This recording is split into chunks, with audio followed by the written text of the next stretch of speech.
Hey everybody. So I was just telling Drunkle a little bit about one of the reasons if you guys I'm gonna wait and to make sure I have a few viewers. Few No, viewers. go on, get into it, man. Get into it. I mean, you're Okay. going to publish it anyway, aren't you? Let's do it. One of the reasons that if you guys have noticed, I don't really argue a whole bunch on Twitter.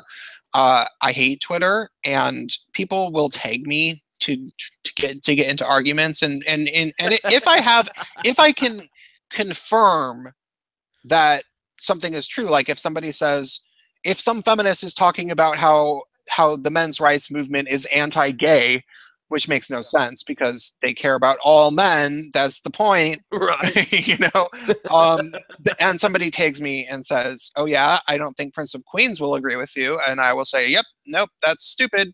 Men's rights movement will sorry. The men's rights movement does a lot more for men than feminism ever will, because for obvious reasons. You would think that it would be self-explanatory in the name. I'll say that kind of thing, but I won't get into like these Twitter arguments in general with people that like I know that I'm not going to agree with about basically anything. And the reason why isn't simply because it's hard, and because it's hard to communicate with people that don't agree with you, but it's also the 140 character limit. However, I will do it on Facebook because there's certain people in my life that I've been slowly red pilling. Like, I would say that I've kind of purple pilled them, and they're still SJWs overall in the way that they mostly believe the SJW stuff. But Yeah. but if it were a year ago, they would probably still believe that 1 in 5 women on college campuses are being raped, and Well, that they do, though. These people still believe in the wage gap, a completely mythological creature. well, the wage gap isn't completely okay. So the wage gap has some sort of basis in reality because in high-paying fields, women do tend to get paid less than men. And like if you work as an engineer or in tech or something, it is very common that you notice that your female counterparts do not get paid as much, and women who work in those fields often. Now, I don't know if that's so super true over the last couple of years, but it definitely has been true. And I've heard that both from women and from men who work in tech, that they know that, females that they knew were not getting paid as much as the guys. So, but I would say overall, it's still this massively exaggerated thing. It's not 77 cents on the dollar. It's fucking maybe more like 5% or something less, or some But even then, you're still looking at some kind of income disparity, which is not actually the argument that they are arguing, is it? yeah. As we all know, it is illegal to pay someone less based on their gender. Yeah. We know that. Well, but regardless, there's people who um there's an argument to be made for the wage gap, whereas the 1 in 5 women on college campuses being raped, that's just fucking crazy. And it's so crazy that the people who gathered the data published in 2014 in Time magazine, hey, we gathered this data, but it's not really very accurate for the following. Yeah, it was done from like 3 college campuses, wasn't it, or some shit like that. It wasn't an accurate cross section of there's a number of things. Humanity. Okay, no, there's so many different things wrong with it. For one, it was done, I think, on 2 university campuses, maybe even just one. It was a voluntary survey, so the people who filled out the survey, it was given to a whole bunch of girls, but only 15% of them actually sent it back in. See? Yeah, no, and so obviously the ones who are gonna potentially fill out this anonymous survey are going to be more likely to people who have something to complain about. Like, they're the kind of people who don't want to be anonymous about it. I can't say the word anonymous. They're the ones who are saying, I'm gonna fucking strap a mattress to my back until this guy admits. And then then the other thing to keep in mind, and these are the really key parts, is that at no point in okay, and after this is the other thing to keep in mind that people should know about the 1 in 5, 1 in 4, 1 in 3 women will be raped on college campuses. The reason that there's different ones is because of the fact that the statisticians um didn't approve of the way that it was being used, like the people who gathered the data. And so after the people who gathered the 1 in 5 data, after they came forward in Time magazine and pointed out the flaws, then people paid other people to do new ones. And Of that's course. why there's Yeah. different numbers. And so the other things that are really bad are that the they never at any point during the survey did they actually ask the young women, do you feel like you were sexually assaulted or raped? They never said that, but they asked very specific things. They said, have you ever had sex while under the influence of alcohol? And if they said yes, then that counts. And then also, did a man ever make any unwanted physical advances towards you? And Which is gonna happen. yeah, No and it was matter like, where have you you are. ever been groped? But then it was like, has a man ever tried to kiss you when you didn't want him to kiss you?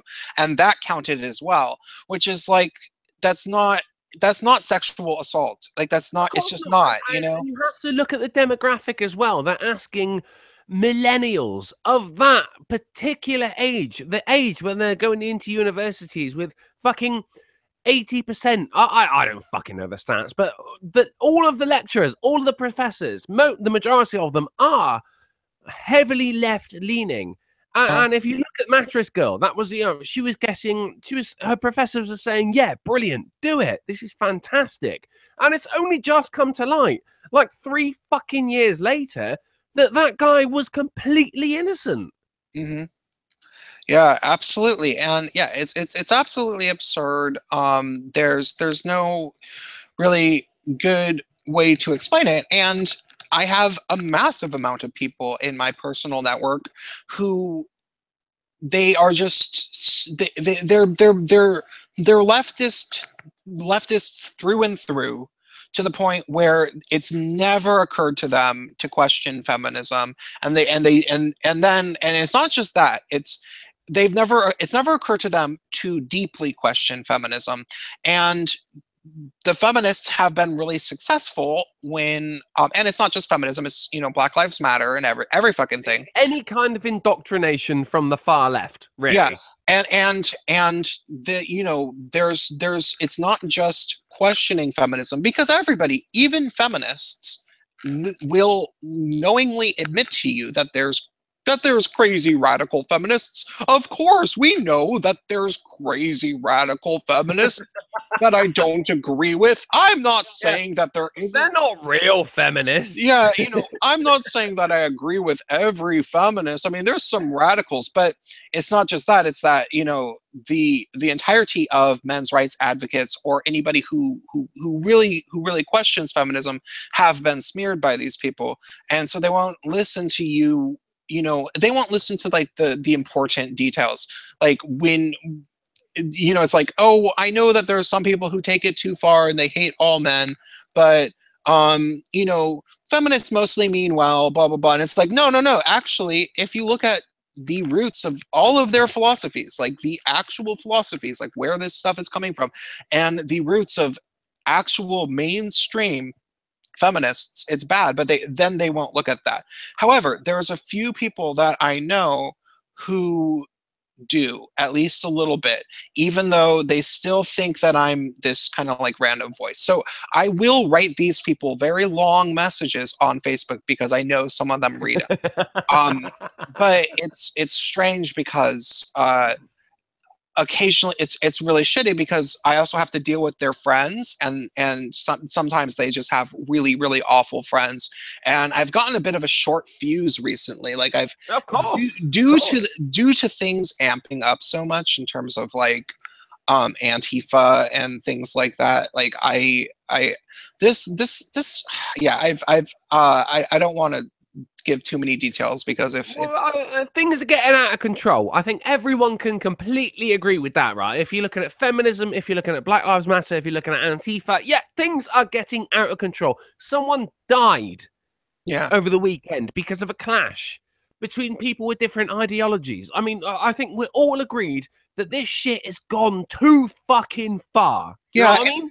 Yeah, and I've heard that people like, got, somebody was saying that somebody got, a friend of mine, who's I know from YouTube and stuff, he apparently knows some people that got physically attacked by Antifa people, and their crime was that they were discouraging violent opposition. They were saying that, come on. Yeah, they're liberals. They're liberals. They're not even fucking right wing. He is, but his friends that were attacked were, and they were saying that they don't think violence is a good idea, and I guess liberals get the knife too. And it's just it's horrible. It's terrifying, and it's like, I've been mouthing off and saying so much stuff on YouTube, and granted, I've also shot my wad a little bit. Like, I'm sort of running out of stuff to say, but it's also kind of like sometimes you need to sit back and study a little bit before you calculate your next move. Yeah. Hello. So, hello. Hi. We were just talking about the clash in Charlottesville. So you guys. Not just that, but I mean more the repercussions that came before. Well, the things that led up to it, and the repercussions that will follow from it. To be honest, Prince, in my mind, right. Here's the thing: Charlottesville is the home of the Virginia University. Now, just in the same way that Berkeley is a home to, so it looks like any city that is home to a university is now besieged. Right, you're going to have martial law to stop people from fucking killing each other. It makes the far left can't understand how detrimental that is to their own cause.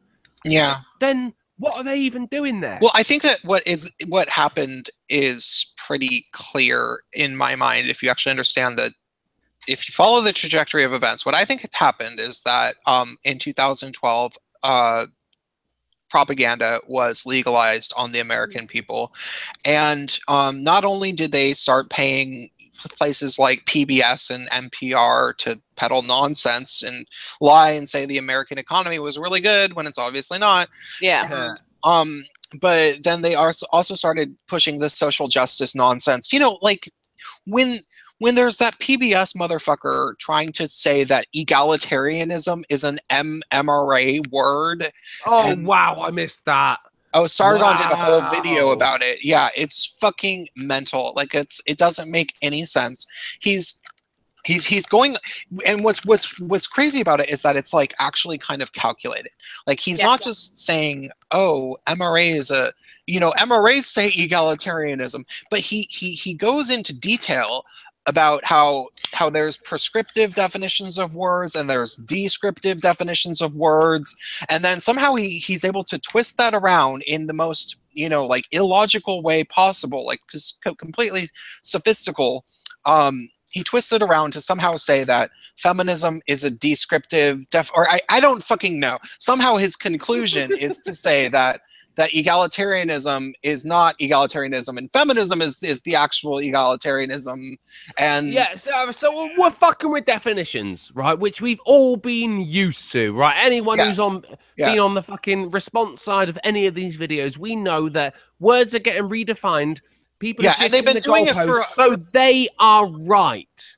And there were radical sociologist type dumbasses doing that type of stuff for a very long time, and it's not like that was in university when I was in university. It's not like that wasn't, but it became the gold standard of universities starting in 2012. It was very sudden, and it was very obvious, and I remember it because I knew a number of people who were going to university, and certain friends of mine, especially friends that were black, they all of a sudden were obsessed with microaggressions and how we live in a white supremacy, and even their white friends were racist. Because I remember my black friends got all paranoid that everybody they knew was racist. And maybe because you keep referring to them as your black friends. well, maybe no, it's the I didn't fact at the time. I didn't at the time, but I do now.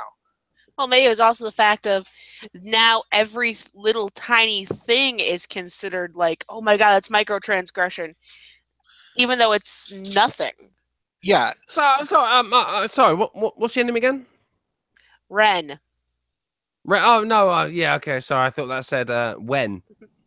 Honestly, I just want to say, Wren. As long as you exist, no one can take the piss out of British teeth. Hey. Hey, that's you're. Well, he is drunk and uncle. I was gonna say you must be He is drunk. drunk and uncle. I'm only joking. You're right. You're a beautiful lady, and so are Thank you, Prince. Thanks.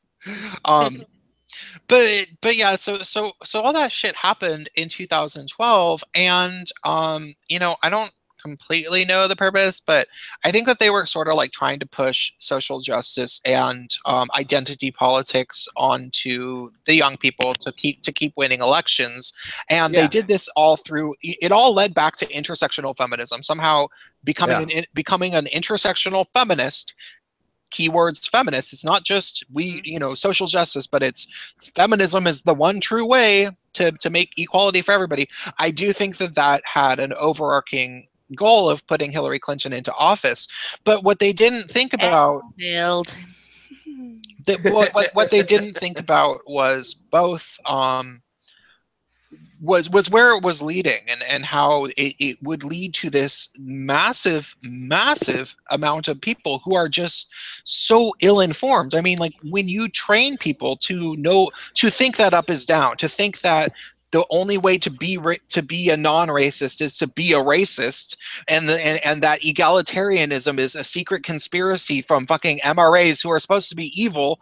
Like, when you train people such obviously untrue things, you're gonna get madness in a few years, because you can raise a country in one of two ways. You can raise them to be militant and always be wary of the enemy. Like, if you look at the likes of Russia, if anyone were to invade Russia, it wouldn't just be men fighting. It would be men, women, and children, because they know that is all they have. And that is a very, very militant government. They raised them on that kind of ideology, if you will. But then if you look at America, and even indeed the UK, it has been raised on an economical ideology. So it's these things that are coming through. Oh no, gender's fluid. Anyone can be non-binary, and we have to take care of our transgender friends. Then the economy opens up a little bit wider, but then the whole military aspect of it, the whole cone shortens. So basically, if China were to invade America or the UK at the moment, they could walk through, mate, because no one's going to fucking fight them. They're going to sat there. Oh, no, I'm not going to do that. I'm non-binary. Like, fuck you, man. Well, and the other problem is they purposely want people paranoid, so they have to listen to their ideologies. Yeah, absolutely. You have to trust us. We're telling you the truth because that person hates you. But that isn't anything new when it comes to government. If you talk to any of our grandparents when it comes to World War II, Germans all had lasers coming out of their fucking eyes, you know? It wasn't a case of they were coming over to bomb landmarks and, like, strategical points. They were coming over to kill you. Yeah. And that is the same kind of propaganda that we're getting now. But instead of it being a military thing, it's now going on to a social thing. Yeah, it's like all the people around you. Right. They want to kill you. And at the same time, the far left do genuinely want to kill you. Yeah, so it's this weird thing that we find her. But, at the same time, okay, like, I know a bunch of people in the San Francisco Bay Area, and there's supposed to be some sort of like alt-right type white identitarian rally that's going to be held close to there, which is obviously very unusual, because San Francisco is one of the progressive meccas in the United States. And So immediately I saw a bunch of people who were like, "Oh my God, bash the fash! We have to resist." And there was this one fucking woman who looked like a fucking out of shape soccer mom, and talking about how she's going to be there throwing rocks, and it's like, no, you aren't. But if she is, which I wouldn't be, I started arguing with her because I was like, I had to be like, okay, you aren't going to throw shit unless there's at least 10 big dudes right next to you and you fucking know it. Like, you're not a fucking fighter. Like, look at you. And she's like, you don't know me. And I'm like, fucking, I don't have to know you. She's like, I'm like, I can look at you. And she's like, I repeat, you don't know me. And I'm like, fine, you can look at you. I'm like, fine, you can look at yourself. You aren't a fighter. If you throw a rock at the wrong woman, you're gonna get laid out. Like, not even the wrong woman. I mean, if any woman goes into that kind of situation, it's the media has seemed to have told people that they're fucking Jessica Jones, you know. Oh, I'm a woman. I've got superpowers. I can hold a fucking human baby for 9 months, and I can spreeze out with a pint of pressure that could cut your car in half. Yeah, when you're pregnant, motherfucker. Otherwise, you're just the same as anyone else of us. Look at fucking Antifa girl. Got her bell rung.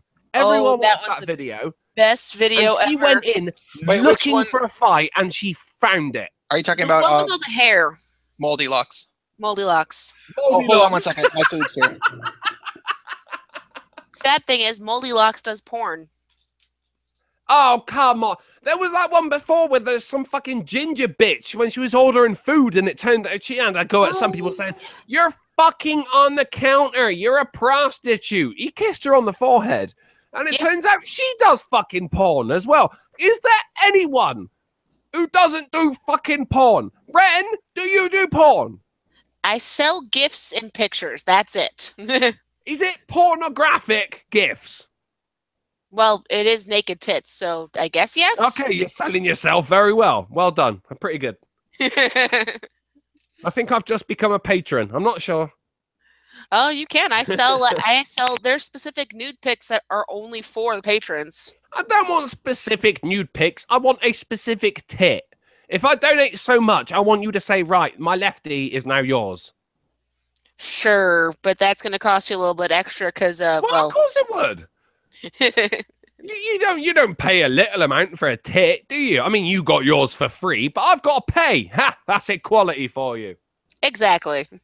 I can't be doing with this, mate. I got to pay for tits. I don't. I've never used a prostitute in my life. You don't use a prostitute. You buy them. Or you rent them. You rent them. Yeah, I'd say it's more apt you rent a prostitute. Because if you buy a prostitute, then you're a pimp. Yeah, that's more of a... Yeah, that's more slavery than just sex on demand. Well, though I hear it's quite profitable. Your hair? Yeah, no. No, my bank balance cannot confirm that at all. Because, of course, all my hookers pay directly into my completely legitimate bank balance. Yes. Completely legitimate. And my bank, HSBC, actually directly delivers crack. So it's all good.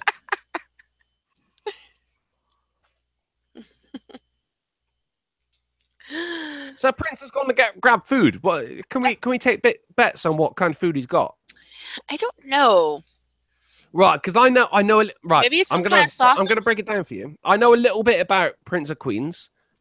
I know he's gay, so I'm gonna say it's cock. Yeah. Deep fried cock. Yeah, possible. So we're talking Chinese. They're the only people who will cut off a dick and deep fry it. They'll deep fry anything if they can make it, and they can make it taste good. Yes, they can. I'll eat a dick if it's fucking cooked by a Chinaman.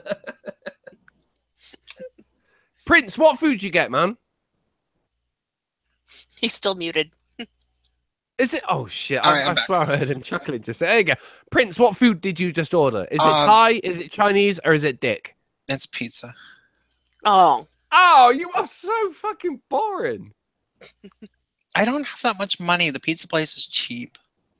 I'm trying to get... don't have that much money. You're a YouTuber with 11,000 subscribers. You are Obviously a millionaire. Yeah. Yes. I'm trying to buy a new computer. That's what the name of the stream is. It's so close to a new computer with dollar signs for asses. How close to that new computer are we? Well, it depends on which computer I get. Oh, right, okay. Are you going budget or nice?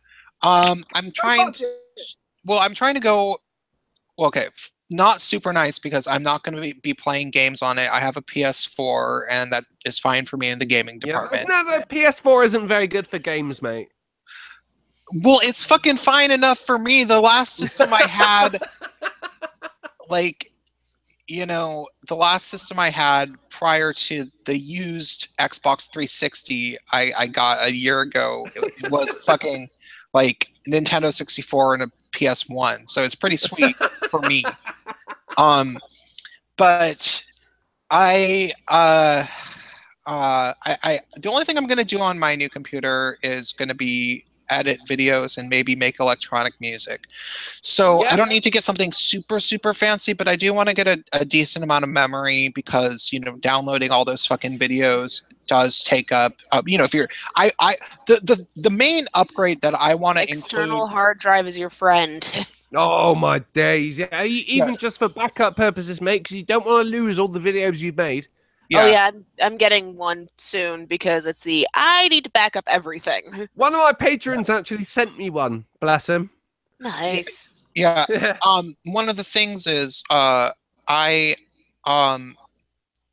want to make videos. The thing I don't include in my videos is live footage. And I need to do a lot more of that because I think it would make my videos a lot more entertaining. And I think, you know, like live footage, though, like live footage of you talking. No, like of events that I'm talking about. Because it's Prince, usually, sort that out, mate. Yeah, well, no, I can do it. I just don't have enough memory. I use a MacBook Air. Ooh. Oh, Apple. Enough said. Well, yeah. And it's a tiny. It's like a piece of paper, and so there's no fucking memory on this, and so I have to delete things every time I make a video, and yeah, it's really annoying. And I've been using this the whole time. You know, it's not like I had this some other computer. So yeah, but I'm gonna beat myself a little bit because I want to have a piece of pizza. But I will be listening. He's just leaving us in charge of his channel. That's basically I love how like, any donations. I have a headset on. I'm not taking my headset off. Oh, good for you. Yeah. That's all good. I'm not saying you should kill the Jews, but I will be listening. Fantastic. Ren, tell me a story. Can't really. Tell me about the worst chat-up line you ever had, Ren. The worst what? The worst chat-up line, you know, someone coming on to you. Oh, worst chat-up line I ever had. Oh, Wait, this actually leads. Come on. This actually leads to how I met Igor. There was a guy I met in college. Now, it's really boring so far. No, he was decent enough up until I broke up with the guy I was dating for 2 years. Then one day, whilst that guy was not exactly good news. One day we're sitting in the student lounge, and he decides that that's when he's going to start talking about, before I've even agreed to be like date him, before I even agreed to date him, he starts talking about what sex toys he wants to buy and how the greatest compliment a woman can ever give a man is throwing wet panties at them. All right, so like in the case of the sex toys, he's preparing. There's nothing wrong with that, right? Just in case. I mean, the average man would already have those sex toys on standby. Yeah. You know, Amazon, eBay, they're your friends. Yeah, my things. He falls into the category. He falls into the category of well, you couldn't even say he has a great personality, really. Yeah, you're not really advertising your personal taste right now, you know. Well, let's see. I'm not exactly picky when it comes to looks. I'm married. Obviously not. I'm married to a bigger, bald guy. I have no issues with, like, looks really don't matter. But he was one of those guys who assumed that he was going to get some. And So any other man in the world? No, like most guys, they ask you out first, is what I'm saying. This guy hadn't even asked me out yet and was talking about sex we're going to have. And I'm like, few steps ahead there, dude. Yeah, but you got to liken that to the other side of where, you know, there's a woman who's already picking out her engagement ring. Or girls who've been, you know, they know what wedding dress they want to wear when they get married for the past 20 fucking years. Yes, it's creepy. Yeah, I'm saying that's equally as creepy. I put those on the same level. Even playing field. If you're a woman and you've already picked out your engagement ring and wedding dress before the guy, it's just as creepy as a guy going, "Oh, we're friends and we've known each other for a month, and I'm just going to assume you're going to sleep with me." Yeah, which I guess would be a wrong time to bring up that, Wren, we've done 2 streams together now, and I'm pretty much assured that you're going to sleep with me. When did you find out? Like, how did he tell you? Mouthful of pizza, cunt. How did he tell you, though, that you were going to have sex with him? He said the great quote was, "The greatest compliment I was going to give him was at the end of the night throwing my wet panties at him." I'm like, oh, no, yeah, okay, yeah. I mean, don't get me wrong, that would be one hell of a compliment to a man like that. So, I mean, it's not inaccurate. It's not inaccurate, but for someone you've known for a month, that I think I, at that point, had talked to him all of 4 times. But, I mean, how does that, like, if it was your brother, would that be any better? You know, you've known him all your life, and he's still... that'd be even creepier. No, this was one of those things of his delivery. If that had come from a guy who had an ounce of charisma, it could have worked. Not gonna lie. No, yeah, I totally get that. That level of confidence on a guy who has charisma works perfectly.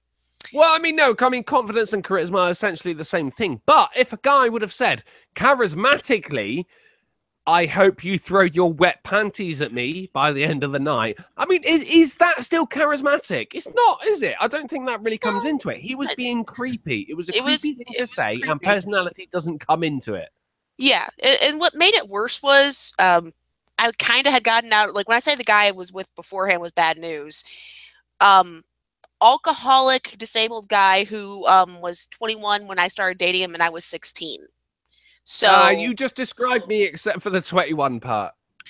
Well, this guy trolled high schools for dates. So I had gotten out of a bad relationship, and he was well aware of this because of one of the 4 times we talked. I was kind of upset because of shit that was going on. So I think he assumed at the time that I was going to give it to him just because I was desperate, but reality was I wasn't that desperate. I had some standards after that. Oh my God! Do you know I've been single for about 3 years now? Desperation is nowhere near my name. I completely know where you're coming from. Yeah, it's like, no, it's okay to be single for at least, like, give me the first month after the breakup after a 2-year relationship, please. Rub it in. not rubbing it in. But it's like, that's what this guy thought. It's like, this guy thought within a week it'd be fine. It's like, no. You know damn well that takes at least longer than a week. Well, I mean, it depends, doesn't it? I mean, if you're looking at like a 2-year relationship, then yes, you were looking at about 2 weeks. 5-year relationship, you're probably looking at a month. I mean, I'm sure out there, somewhere, there is an equation for that. Yeah, somewhere out there. Until then, I'm just going to play it by ear. I've never been in a monogamous relationship. Except with your pizza. Well, pizza never cheats. It fucking does, mate. Cheese is all over the place. I've never really tried to be in one. There was guys that I dated for numbers of months that we liked each other a lot and maybe would have been, or I would have maybe wanted to be monogamous. And I've certainly been in relationships with guys that would have been wanted to be monogamous with me, but I didn't really like them that much. I don't know. I was a shitbag in my 20s. Like I was not like relationship material. I don't really think it comes down to your age or being, your current personality being a shitbag, because I mean, even shitbags still get laid, mate. We all know about that. My best mate is he's the same age as me. He's in his 30s now, and he's not in a monogamous relationship because it's near enough impossible to find, from what I know. When it comes to men are such fucking sluts when it comes to fucking other men. Yeah. Because you know that you can just make contact with someone and be like, all right, I'll meet you in the toilets in 5 minutes. No problem. It depends. I got married at 18, but I guess it's a personality. Hell. Yeah. I married 11 years. Done. Yeah, I've been married 11 years. It worked out well for me. Oh, fuck off. Yeah, I'm 29. What do you know, young'un? But for me, I have the personality where I wanted to settle down and have something stable, but it's one of those things of very few people I think have that personality type now. Yeah. Or if they do, the idea of settling down and with just one person is now bad. See, yeah, exactly. You are the anti-feminism kind of woman at the moment. You should be out there pursuing a career and achieving and crushing balls, but instead, you've chosen to fucking fulfill your biological nature and have a family. And for that, you're a cunt. Exactly. You're the Jessica Jones of the world. Yeah, at this point, being, wanting to be a mom and a wife probably is a badass move. Oh, yeah, you might as well be Hitler. Yeah, no kidding. That's actually what got me into making fun of SJWs to begin with, is I read so many articles about like how housewives are ruining feminism. I'm like, it's a personal choice. If you want to choose to be a mom and be married, that's fine. I'm not saying it works for everyone. There are some women that really marriage just doesn't work for them. And this is where liberalism and those on the very far left are so far left that they're damn near falling off the fucking edge. They might as well be far right because they are trying to tell everyone else what to do. And the problem is they're doing it under the guise of what we're doing is right. And that is more dangerous than anything. They believe they're right. Yeah, and I think that certainty is the scary part. It's okay to be wrong every once in a while.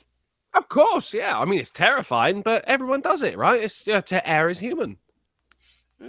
Yeah, I think it has to do with what I was saying before about the you fucking pizza cunt. I can hear the pizza in your face. But no, with the university, the college campuses, and it used to be that people who taught at universities and probably even community college, it was a pretty good living, I think. But then over the past 5 years, that changed, and there's like 5 billion adjunct professors. Half of them have to drive Uber at nighttime to get by. They're all afraid. They're all afraid of losing their teaching positions. Oh, yeah. And those people are the ones that are telling students that words are violence. So in that respect, then you could say that if these people are terrified that their being themselves would cause them to suffer financial and social detriments, then isn't the far left a form of terrorism at the moment? They are in their own way, because everything is now microaggression. Everything is sexist and horrible and evil and you have to point it all out. Exactly. And it gets to the point where people are too terrified to speak up. Yeah. Think of how everyone was so sure Hillary Clinton was going to win, but then Trump won. Yeah. And they saw that it barely came out of nowhere. Can anyone tell me why Trump won? Repression. Because Clinton, well, for one, we saw Hillary Clinton and went, no, just no. And exactly. It was the lesser of two evils. Yeah. And also, I think it was the fact that for all the presidents we've had in modern age, we have a shit poster in the office right now. And so for everyone else, it's like, oh my God, I could actually talk to him. I get what he's saying. You have a direct line of communication through Twitter, which goes to his Exactly. personal account. No president in US history has ever had that. They've always had the buffer of the media, and the media has always, therefore, been the guardians of the truth. It's how we interpret it, and that's how we're going to tell it to you. But when Trump can send out a tweet and say, "No, I condemn this or I condone this," he does it. It's from the horse's mouth, and that is worth so much more than going through a filter of fucking hundreds of media companies who, quite frankly, no one even trusts anymore. And my favorite still, he is shitposter because even his misspelling on Twitter becomes a news story. Oh,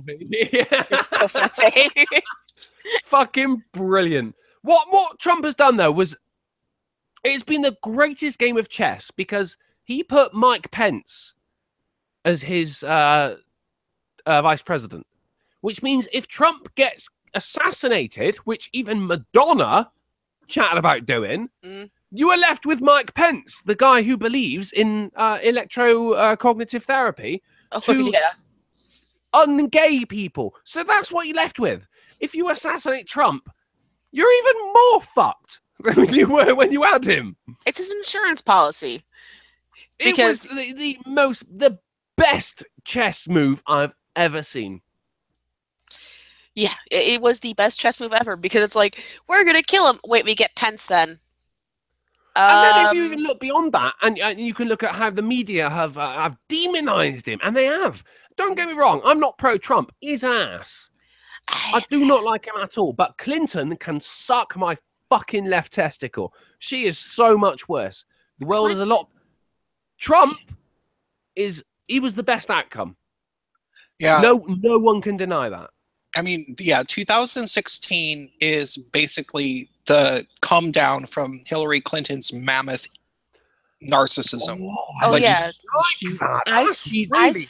stopped watching her. I stopped watching the news after a while when she was running because it's like, fuck, I don't want to hear about how she's in the lead.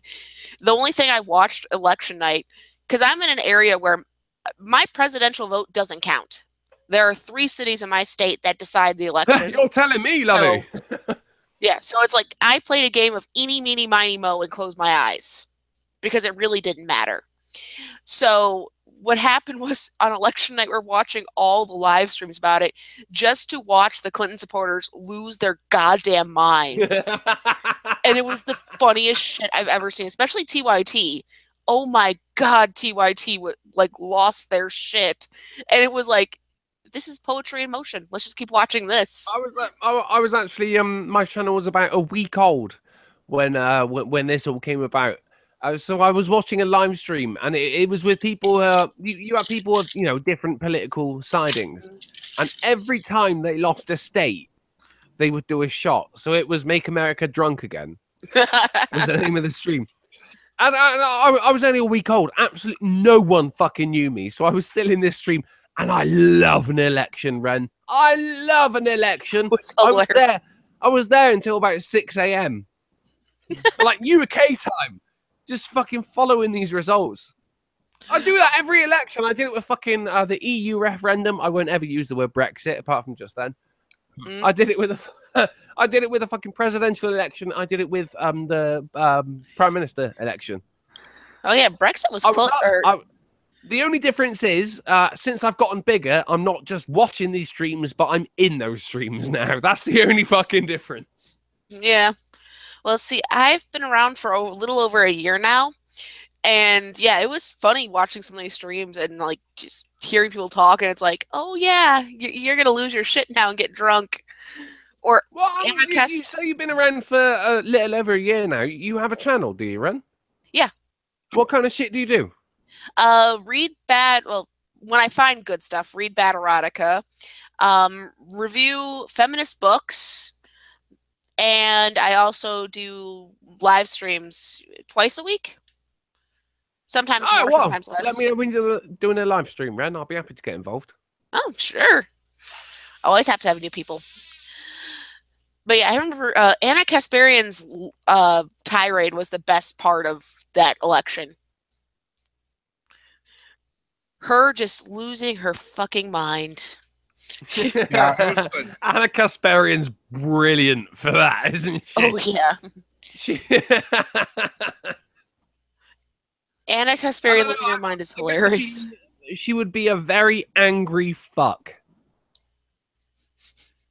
No, if you did shag her, she would have the most aggressive orgasm you have ever seen. Do you think she's hot? No. I would not say no, Prince. A bunch of people think Lacey Green's hot. I would have assumed, as from being a gay guy, that people would think that Anna Kasparian is hotter, but maybe it's just her vile personality. Lacey Green at least seems nice. Yeah, I think it might be the vile personality that does it for me. I'm attracted to toxic people, mate. I don't know what it is. The thing about Lacey Green is now Lacey Green reminds me of my housemate's girlfriend at the moment, who's pregnant and is the reason my housemate is moving out and is the reason I'm going to have to move out. So no, I don't fucking like Lacey Green because she reminds me of that bitch. You see, I think the difference between the two is Lacey Green is cute with a nice rack, and she has a great personality. Like, she seems like that friendly sort. She's very camera friendly, isn't she? Yeah, she's very camera friendly, but she's that cute girl next door who actually is nice and easy to talk to sort. Whereas Anna Kasparian's like that resting bitch face. Yeah, she's good looking, but at the same point, she just seems like she'd try to bite your head off if you said the wrong thing. Yeah, I get you. I'll tell you what, give me 1 hour with Anna Kasparian, and she will be a lot fucking chill in that next video. Yeah. And to answer Davey1602 in chat, I would get out the pasties, but last time that happened on Prince's channel, he got in trouble. Plus, you got Liz Reptile saying, but I'm a tall chick. Liz, you're not a fucking chick. We all know this. You're a hot-ass tranny. Fucking say it proud, you bastard.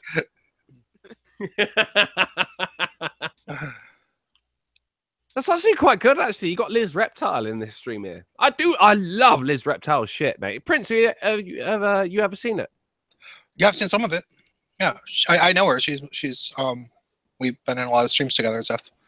Oh, you are? which, Okay. oh my I'll tell god, you what, that girl gets that shit. She has down, Quiplash. Maybe she would want to play some Quiplash. Liz, do you want to play Quiplash? Is that the guy who said no earlier on is now going, hey, Liz? Wait, what did I say? No. She says, sweet, thank you. Is that yes or no? We don't know. Liz, stop being fucking ambiguous. Choose a side. Like your gender. For fuck's sake. She says she just woke up. Give me a few and we will see. She just woke up. It's like fucking... Right, it is 6 a.m. in the UK. Liz Reptiles just woke up. What the fuck? Yeah, I don't know exactly where she lives, but... No, ain't in the damn UK, mate. So, not quite done with my Caesar salad that I got. I should finish this up. Sorry. Did you order a Caesar salad from a pizza place? What, is that weird? Am I supposed to? No, it's just really Am I supposed gay. to get it from the Greek food place? No, you're just not meant to order a fucking salad, Prince. Well, I got pizza too. Oh, okay, yeah. He just wants to make himself feel better for eating the pizza. So I have a salad. So it's like I'll have a large pepperoni pizza, cherry jubilee, and make it a Diet Coke. You fat bastard, Prince. I see you. Next one of my Fat Friday videos is going to be on you, you fucking...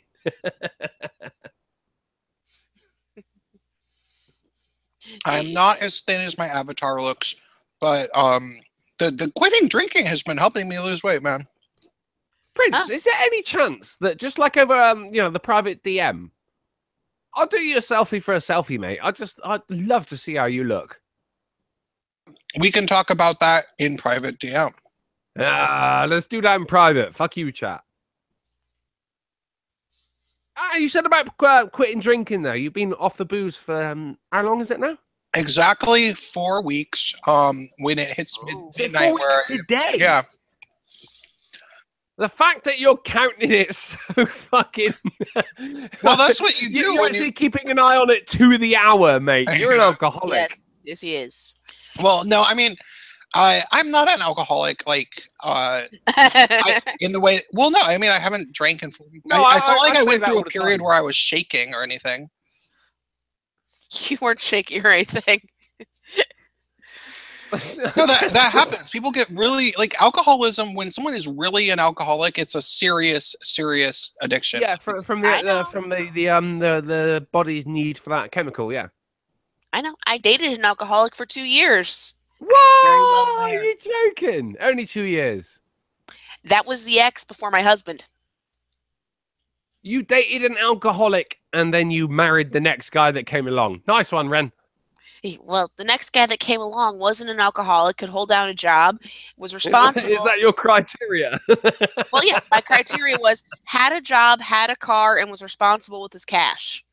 Whoa, so you'll only marry someone if they got a car, you stuck-up cunt. At 18? At 18? I haven't had a car in my damn life, man. Oh, I'm single, though, so... No, makes total sense. Me at 18, I had a little more standards, but at the same point, it was life taught me look for a guy who can actually manage to run his own life and didn't need mommy. But if he did that, then he wouldn't need a fucking wife, would he? Yeah, that's the thing. Again, the breaking point, or one of the breaking points for that relationship, was mid-sex with my one ex. He answered the phone for his mother. Is that a bad thing? Like, what if his mother had Parkinson's and, like, kept answering the phone 10 times? No. Answered the phone for his mother and then asked her if she could go grocery shopping for him, make him dinner, and bring him cash. Oh, so she did not have Parkinson's then. Or she did, and he's a cunt. All I know is that's the reason I moved on and I found someone who actually can take care of himself and do all my technical work, and that's Igor. I don't know, Ren. I'm just saying, should have given him a chance. Yeah, right. Last I heard, that asshole's still trolling high schools. Yeah, I'm still trolling YouTube. I wonder how my ex feels about that. But I'm glad to hear that you've actually found a happy ending. You are a beautiful lady, and it's fantastic to hear. I'm very happy with Igor. He was a good choice.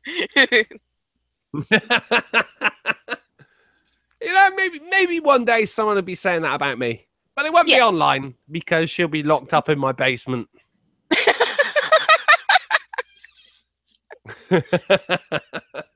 No. You have to lock her up in the kitchen. If you're gonna lock her up in the correct place, the kitchen. Yeah, that's what's called. That's what marriage is, basically, isn't it? In fact, I'm surprised that you're actually. I can see a living room behind you right now, Ren. What the fuck are you doing? Oh, it's actually a bedroom. It's just a divider that separates so no one can see my bed. Well, it ain't preparing a healthy meal. That was earlier. It's midnight here. My kids are asleep, and I fed everyone. And now Ren gets some downtime. Everyone's fed, everyone's asleep, and now it's Ren's time. Yes. Good for you, mate.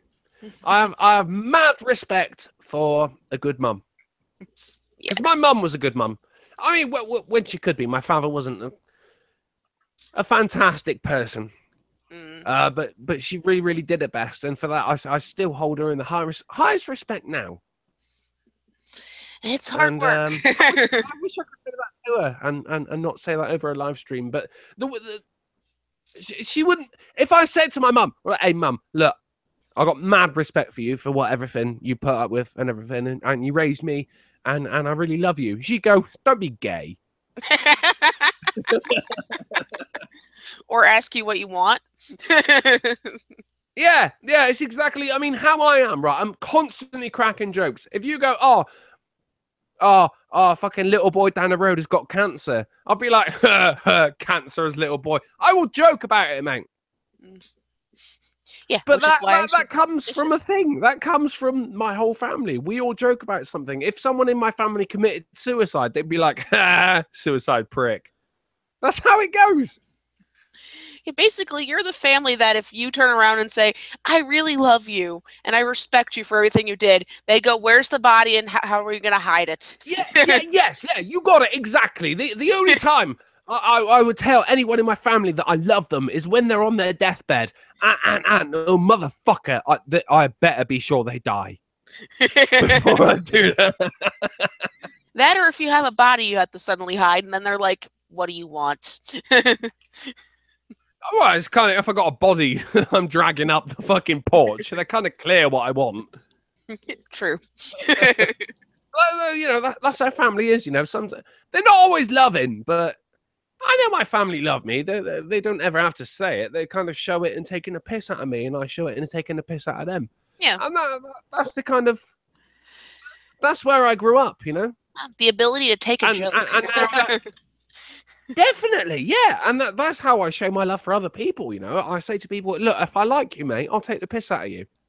That's how you know. And that's always a good thing, because that's the one thing that's really sad about this next generation is the ones that are coming out of college, they can't take a fucking joke.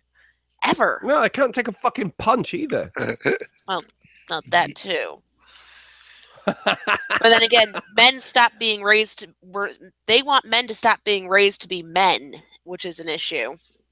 Yeah, that is definitely an issue. Yeah, I agree. Yeah, there seems to be this campaign to turn the whole world effeminate. Well, not the whole world, but at least the Western world, because apparently some people are in cahoots with China. So if we make everyone like women, then the Chinese army can just march in. Yeah, it's hard to know if it's like, you know, like we look at these like weird conspiracies and people like there's I've speculated about this, I think, in streams or something, but it's like I would not be surprised if the Islamists who have, you know, brainwashed, I don't know if they brainwashed, but the Islamists who love the feminists so much, like, are they paying feminist organizations? Because they have a lot of money. Those, you know, the Saudi royalty and stuff. Like, it's like, I know a good way to weaken the West. Let's give money to feminist organizations. They'll destroy the West by itself, and then we can march right on in. Yeah, except for they probably can't get down south. Well, I mean, you have to look at George Soros, mate. If you follow the money, you will find evil. Yeah. One of the things that was weird. So my mother was a feminist when I was a kid, and what'd you do to her? I've sort of red pilled her a bit, but in recent years. Yeah, your own mother. Oh my days. Yeah, hats off to you, man. Fair play. Well, okay, so my mom she's really big into like being an anti-racist, because it's actually had to do with some of her work that she's done over the years. And one of the things, she used to be a school teacher in the inner city, and the what she refers to as the canary in the coal mine is whether or not African American males are doing good in, you know, things like math, especially, and because she used to actually teach math, and that was the biggest problem, was getting through, you know, teaching the African American males. And so when I started getting into men's rights advocacy and things related to that, it was easy to talk to her first about that kind of thing and be like, well, you know, because she men's knew rights, the actual figures. Yeah, she had dealt with it directly as an individual. Yeah, I mean, if anything, she's more unbiased than anyone because she's actually seen both sides of it. Yeah, completely. Yeah, and so she was like, yeah, intersectional feminism is kind of cool. I read this article. Maybe you want to read it. And I'm like, yeah, except for if you look at their little system that they concocted, women are always oppressed, men are always privileged, and that applies to them, to the Black community, except for by every tangible metric available, Black men are doing worse than Black women. And you know this, Mom. And she's like, Actually, yeah, I think you're kind of right. You know, like so Well, it's also it's just the educational system in general. I had the hardest time when my oldest was in first grade, and he brought home his math book, and we looked through it, and I was just staring at because it was Common Core, so I'm staring at it like, So, what's Common Core? Common Core is a fun new way of teaching kids, where you know how we were taught math, like you memorize your times tables, you went Right, through so basic shit. Okay, moving on. basic shit.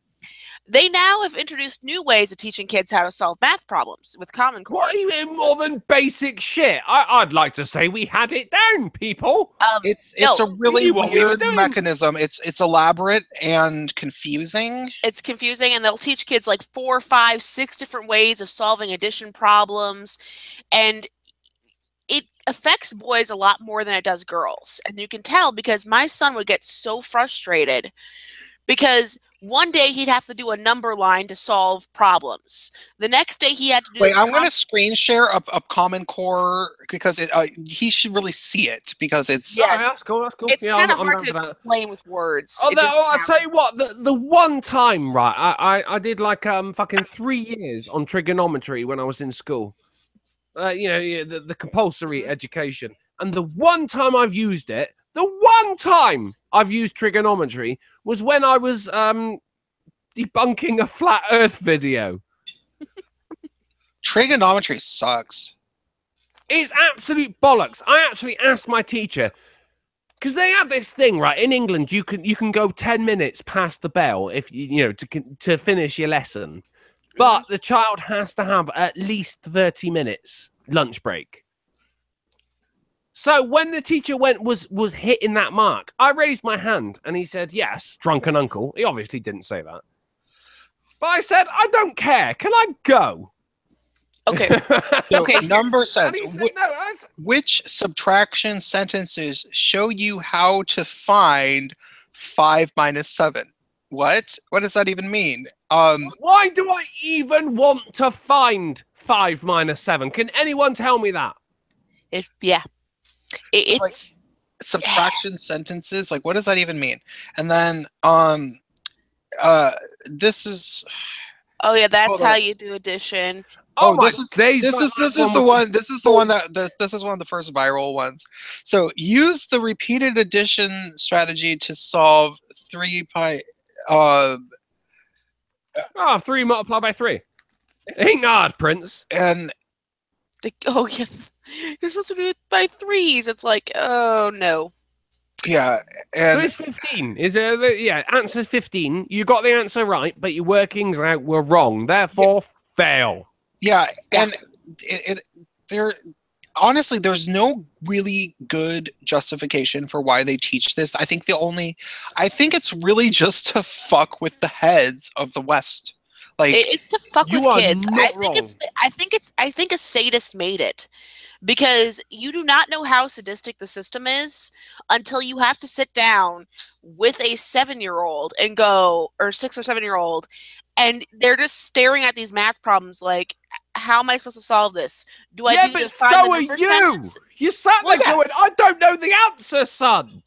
Well, Yeah. yeah, and that You was the look fucked up up to part. me, and I don't know the answer. Exactly. That was the fucked up part. At first, we'd have him sit at the table and go, "Okay, do your math homework." And then we'd hear him constantly getting frustrated and slamming the table. And then I sat down with him and I looked at it. And I'm like, I'm a grown adult. yeah, and it's I like, don't get this. The real question you Yeah. have to ask, and this is a question I did ask in my mathematics classes when I was in school, was I put my hand up and I said, "When are we ever going to use this?" And the answer he gave, my maths teacher, was, "You might decide to become an engineer." So we were being taught, seriously, we were being taught specialist shit that is useless. And yet I came out of secondary school not knowing how to pay my fucking taxes. So this one explains how you do a Common Core math problem. Add 26 to 17 by breaking apart numbers to make a 10. Use a number that adds with the 6 in 26 to make a 10. Oh my Then days. 6 plus 4 equals 10. Then use 4. Right, so Yeah, Prince, at the beginning of that, when it said use 26 to add 17, I already had the answer. Yeah. And then he goes through this convoluted bollocks, And it doesn't even have which is apparently and it has to make things easier. And it has and another thing is that proponents of Common Core math want to get away from the paradigm of right and wrong. They think that if a kid does a good job of attempting to do things in the fucking shit. Yes. Yeah. If you do it close enough to the Common Core way, even if you get the wrong answer, the teacher can decide that you gave it a good effort and that you successfully broke down the problem in the way. So it just becomes subjectivity instead of all that you have in math. As you know, I made a video about this, about the Google memo, and my point was, what if? And this is not my feelings about the whole spectrum. I don't necessarily, this is not my belief, but if we're going to talk about STEM fields and the disproportionate amount of males in them, and we are going to talk about sexism, and we're going to say maybe women are kept out because of sexism. Well, let's talk about, why do so many men gravitate towards STEM fields? And maybe it's because of sexism towards males during early schooling, or all schooling, but especially early schooling, because when you're a little boy, when you're 7 or so, you're in a class of 32 kids or 35 kids or whatever, the teachers generally hate the boys because That's true, mate. Yeah, and the only thing that you have, because little boys generally don't have good handwriting, and teachers can grade them poorly on their English if they want to, because English tends to be subjective. The only thing that you have where you can surefire do well is STEM type things, like math, and like a teacher can't tell you that you gave the wrong answer on your math assignment. And so I have to wonder, are there boys who ended up gravitating towards STEM fields because that was the only place that they could safely.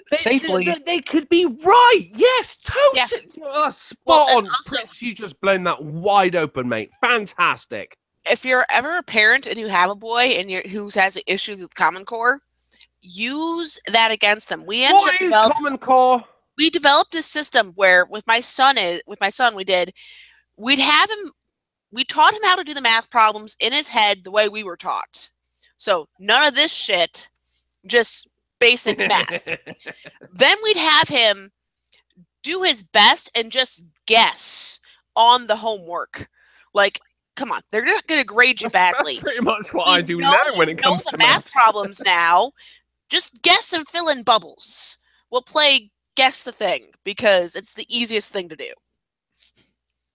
That's the whole thing about mathematics, though, is that, I mean, there are some people, if you're going to say, if someone says to you, what's 2,700 multiplied by 374, and if they can give you an accurate answer, they're fucking autistic, right?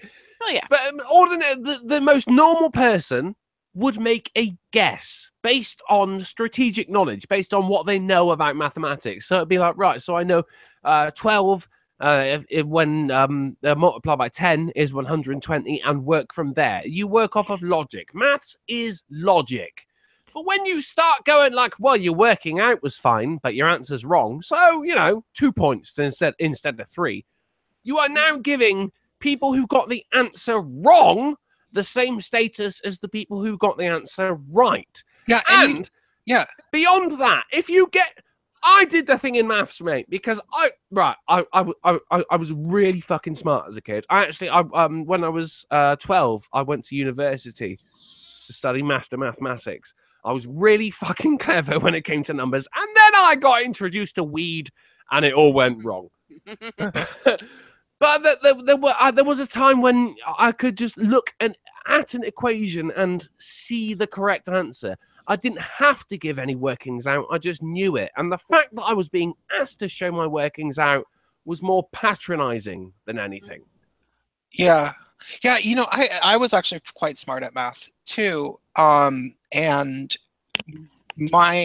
I couldn't just, look at things and know them necessarily, but I was quite sharp, and I could figure out how to do equations. Like, you teach me something and I wouldn't forget, basically. Yeah, definitely. I mean, because you're not a dickhead, is what you're saying.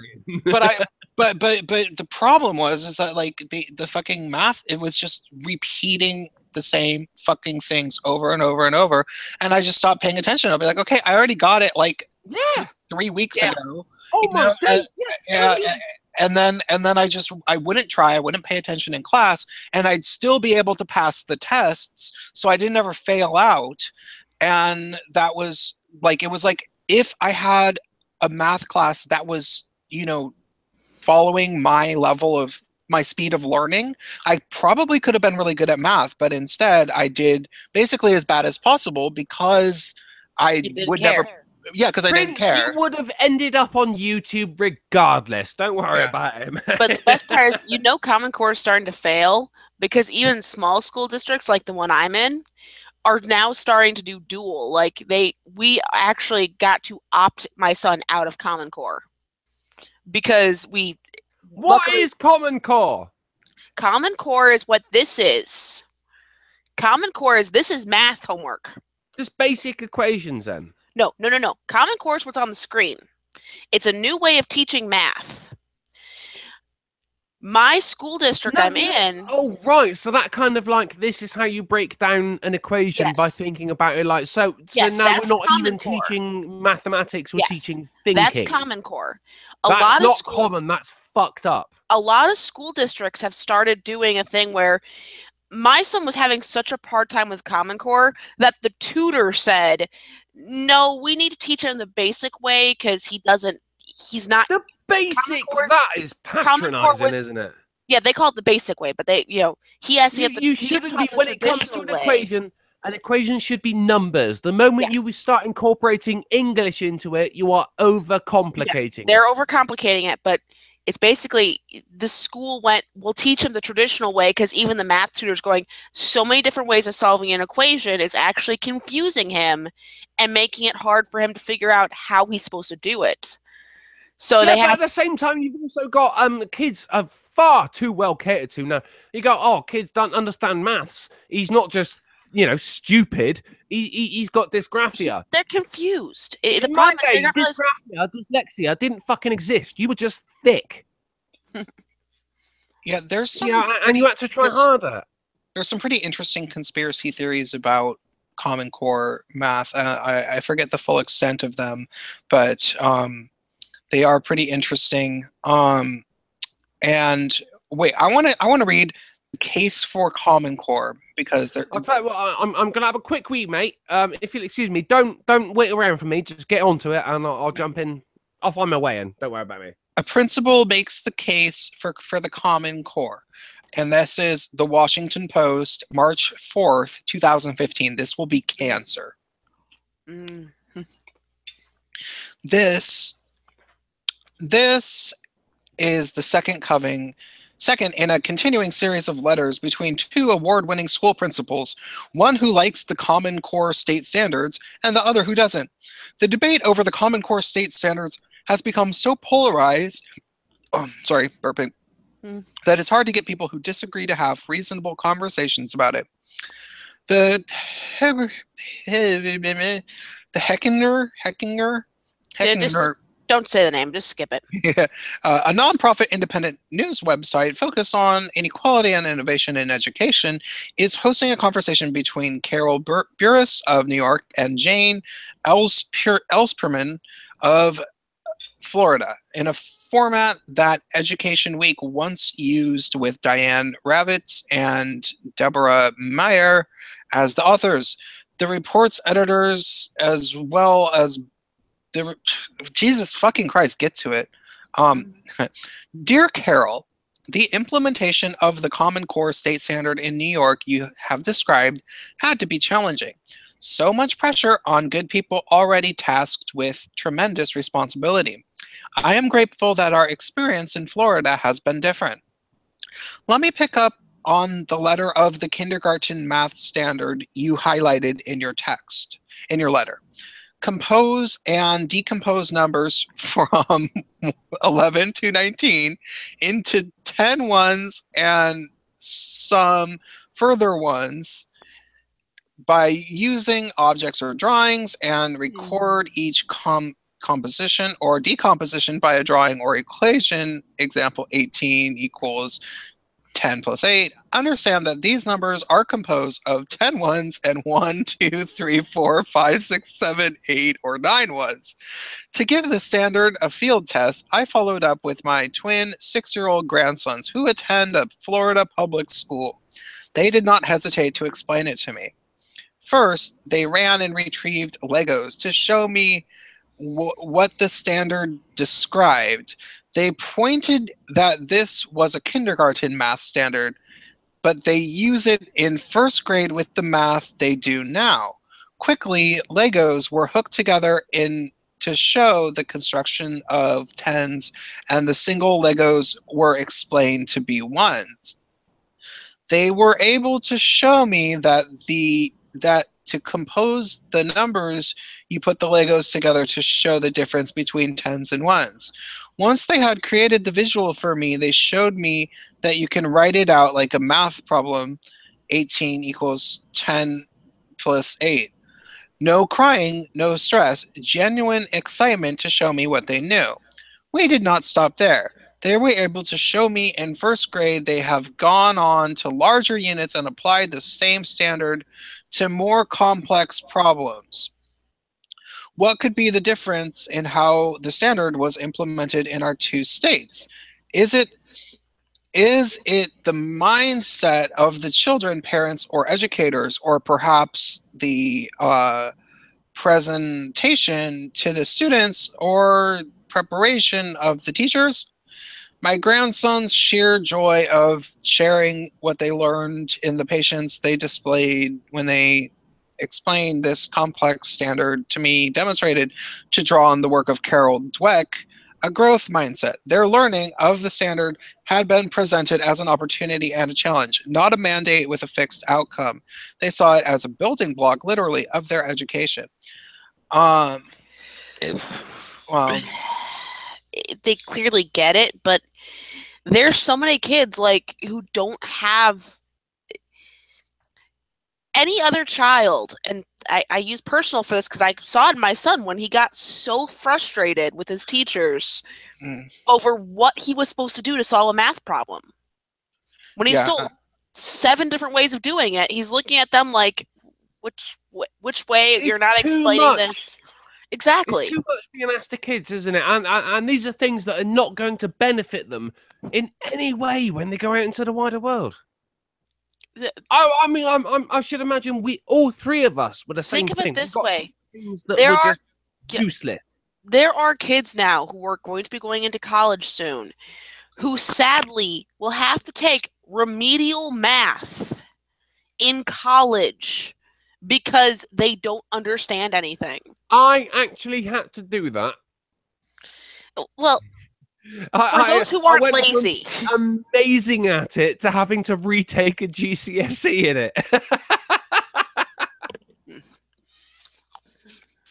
I really fucked up, Ren. I really fucked up. Went lazy. Trust me. I went lazy too because I stopped giving a shit about math as well. But there'll be kids who, it's not the ones who just didn't give a shit and skipped math class. There were kids I knew in high school who had to take remedial math and things like that for basics.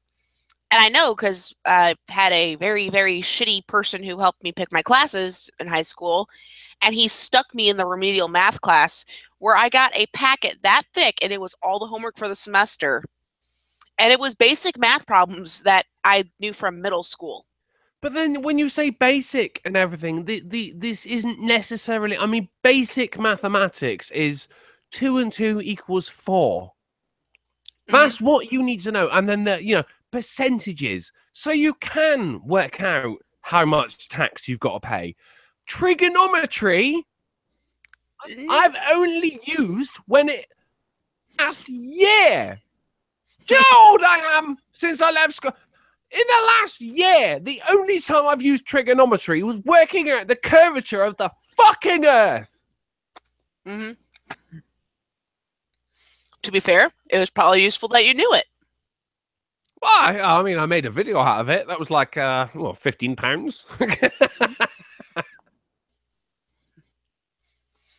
Mm-hmm. It's absolute bullshit. There's so much pressure on children to know everything, and that's just the educational side of it. If you look at the social side of it, there's also if you see someone of a certain skin tone, then you must know exactly what country and what culture they come from, and you must know everything about that culture and not say anything detrimental to that culture, and also not say anything so supportive of that culture that you're culturally appropriating it.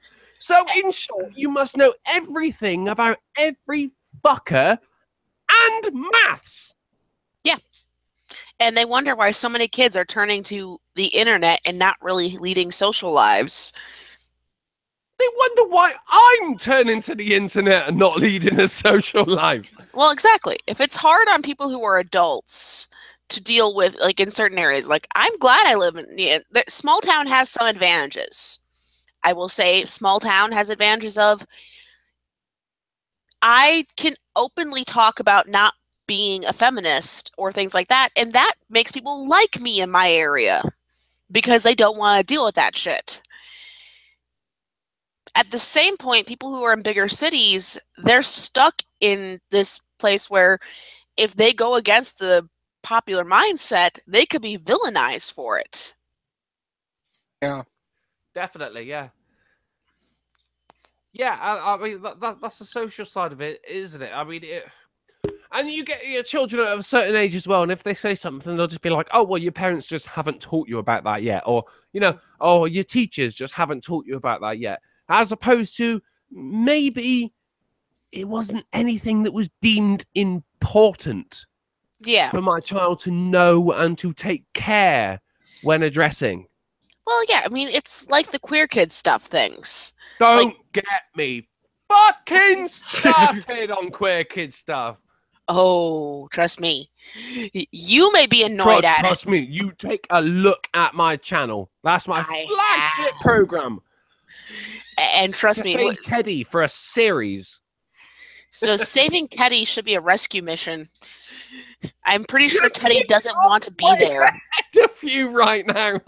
Teddy does not want to be there, I'm sure. Me and Queer Kid Stuff have a personal war going on right now. There was a time when Lindsay used to have this intro where it would be Teddy floating up on this balloon, and she stopped it because every time she did a video with that, I would blow up Teddy with a fucking suicide bomber or an airplane or some shit like that. So she cut the intro in half and no longer has, and that's because of me. I still miss when she had the chalk that came out of the teapot. Because you always had other British YouTubers going, you don't pour chalk out of a teapot. I said exactly the same thing. Like that is, look at the amount of white chalk in there. That is a weak ass cup of tea right now. Like no one would drink that. Now, me and Lindsay, we have got some mad beef. Me and Teddy have got some issues to sort out. Has she ever actually addressed you in some way? I've addressed her. I sent her a tweet when she did a video on asexuality, and I said you didn't describe asexuality by the LGBT definitions. What you just described was Cupio, because she said being asexual was like oh, you might want to hold hands or something. No, asexual is just get the fuck away from me kind of thing, right? Asexual is from no sexual interest. Yeah, from what I've heard, and I know someone who actually is. She describes it as no interest whatsoever. Like she can look at someone and go, she doesn't. No. She actually tweeted me back saying asexuality is a spectrum. No, I was referring to the person who I've talked to, who identifies as it. Sorry, the person who I know who identifies as it. That person in particular describes it as she can look at someone and just go, oh yeah, they're good looking, but have no interest whatsoever. That's being in a relationship. Well, yeah, not sure enough. She's got so much shit. It doesn't matter how much shit she got wrong. The fact is, That channel is aimed at 3 to 7-year-olds. Yeah, and that's I think my biggest issue with it. Especially when she had the "Doctors Can Be Wrong" episode for trans, and I'm like, no. What the fuck? Mate, I'll tell you what. I've been AFK for like a couple of days now. But are you telling me I missed that? That's an older episode, actually. Yeah, it's old. Did you guys see my my video, the dear Ollie Pike from Pop and Ollie? No. Fucking mate, I've had those in my sights for a long time as well. You know, I fucking wreck those cunts. Like if I do say so myself. Go on, Prince. No, and I'm not just saying that because I think I did a good job. I actually had I got a friend of mine to help me research them both Ollie Pike and Queer Kid stuff, and we found the connection between the two. They're connected by some weird, creepy, feminist, blah blah blah propagandist. Fucking I don't remember it anymore because it's a long time ago. It's like a 15-minute video, but I was able to dot a few lines and like kind of come up with a outline of like how a particular I don't want to say conspiracy because they're not doing anything illegal, but like why there's this weird propaganda that's coming out aimed for kids. Sexualizing children. That's what it is, mate. And the biggest problem is the way she explains, like, well, being gay. Okay, I understand that certain children, maybe in certain areas, need to be told why someone has 2 mommies or 2 daddies. They might see it and be confused. That's bullshit. Look, I mean, the kids go to school. I talked about that in my video. What I explained, like the first thing that I explain is I'm like, look, I think that you, Ollie Pike, and probably same with Lindsay from Queer Kid stuff, they probably wanted to get into children's education to help the families of LGBT type people. And that it was probably fair. Because they're thinking to themselves, well, maybe I want to have kids someday. Well, I want my kids to have something to understand the type of family that we have, and that's a fair thing to say. But then when you get over to the point where you're trying to talk to kids about transgenderism and the fact that drag queens. Sexual. You can't explain sexuality without sex, and there comes a point where Lindsay is explaining sex to 3-year-olds. There's that, but where it gets weirder is, which is what you brought up, Ren, is the doctors are wrong sometimes, and then it becomes, it's not just like science denying, it's fucking reality denying, that's not what you need to be. It's like, you might as well be telling a kid, you know what, there could be monsters under your bed. They could be magical disappearing monsters that disappear every time that you look, but you better not fall asleep because they might get you while you're asleep. It's practically the same fucking thing. Then you have how it's how she explains to love when she's like, well, love is the generality she uses with the word love. It's confusing to children. A small child understands. Love isn't confusing to most adults. Well, yes, love is confusing to everyone. But think of how you explain this concept. A 3 to 5-year-old might understand, well, I love my mommy, I love my daddy, I love my best friend. Yeah. But when you use those generalities to describe 2 men who are in a relationship to a kid, they're going to start thinking, am I gay because I love my daddy or my uncle or my grandpa? Yes. You're not really making it clear to them. Versus, I'm fine with like a Sesame Street style like way of explaining it. Like, well, there's just different kinds of families, and leave it at that until the kid is old enough to understand what really happened or what's really happening. If it becomes an issue, we'll address it when it happens. And as per the theme tune. Oh, by the way, hello, Beware of Darkness, my nigga. When it comes to the theme tune, if gay really does mean happy, why are the rates of suicide so high? Mm. But the other thing is, you don't really have to explain. I mean, it can be okay to say there's different types of families, and some kids have two daddies or two mommies. That's not a big deal. But then when it gets to the point where you're talking about like transgender, like I would try to avoid having to have the conversation about a transgender person with my kids unless I knew a transgender person that they were to meet. And kids, it's not like kids aren't perceptive. It's not like kids can't be like, Mom, is fucking right. It's not like they're gonna sit there and be like, Mom, is Heather really a girl? You know, like they can tell. They can see Heather's Adam's apple. They can fucking. It's not like they're fucking. We're talking about Riley Dennis now, mate. Kids are young. They're not stupid. You know, they don't have. It's not like they don't have instincts. Correct, Mama. Yes, spot on. Well, not to mention most people who are transgender. You can correct me if I'm wrong here, but I don't think most people who are transgender would have an issue if like a 4-year-old walked up and asked them a question that would seem kind of rude. Oh, no, yes. Because then they'd turn around and probably go, that's a 4-year-old. They don't understand this. In my experience, I've seen that happen. I have been that 4-year-old who was, you know, I was just like, why does that man look like a woman? Why don't you ask him? So I did. And he was fucking beautiful telling me why. Yeah, everyone wants to tell their own explanation, their own life story, you know, and especially when you've got a 4-year-old kid asking you so innocently, why are you dressed as a woman? And that's absolutely fine, but that doesn't mean that 4-year-old has to now call you by your fucking pronouns. Well, and like maybe you can, you know, be like, I'd prefer it if you called me blah blah blah. You can have that discussion if it comes up, but you do not need to preemptively prepare 4-year-olds for the chance that they're going to maybe meet a transgender person, so that their mind is already wrapped around it before they've even seen one.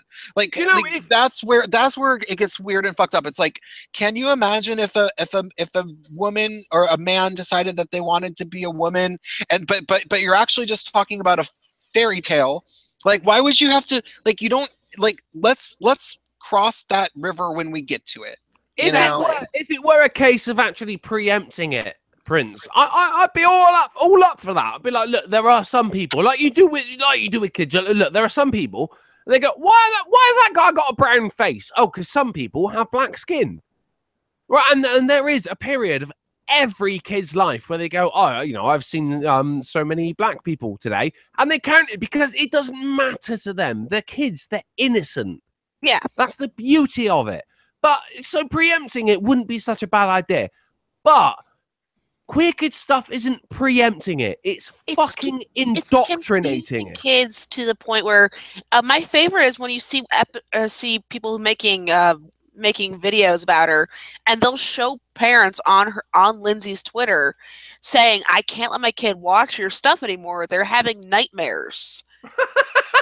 And it's like, yes, because to a child, that's a very scary thought. Oh, I'm not I want to see. I want to see nightmares. I want to see. Oh yeah, that scary drag queen that they have. Oh god, the drag queen with the glitter beard. Yeah, that was terrifying. The weird thing about that drag queen is that, like, they're actually not a bad looking dude. Like, I was. Are you joking me? He had a beard. You can't be a drag queen with a beard. Oh no, that's actually a very common thing. He put on all his garb and shit, and he looked like a male version of fucking Shoe on Head.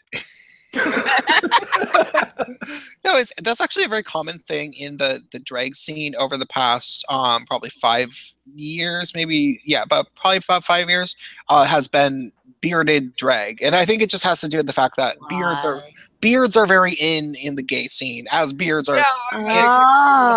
Yeah. And so, like, there's a bunch of guys who don't want to shave but also want to be drag queens, and so they made it into a thing, and it's. Or are they doing that to make themselves different, to make a differential between drag queen and transgender? There's the thing. If you look at the other end of it, I think ultimately it's that most gay guys still want to get dates, and you can't like.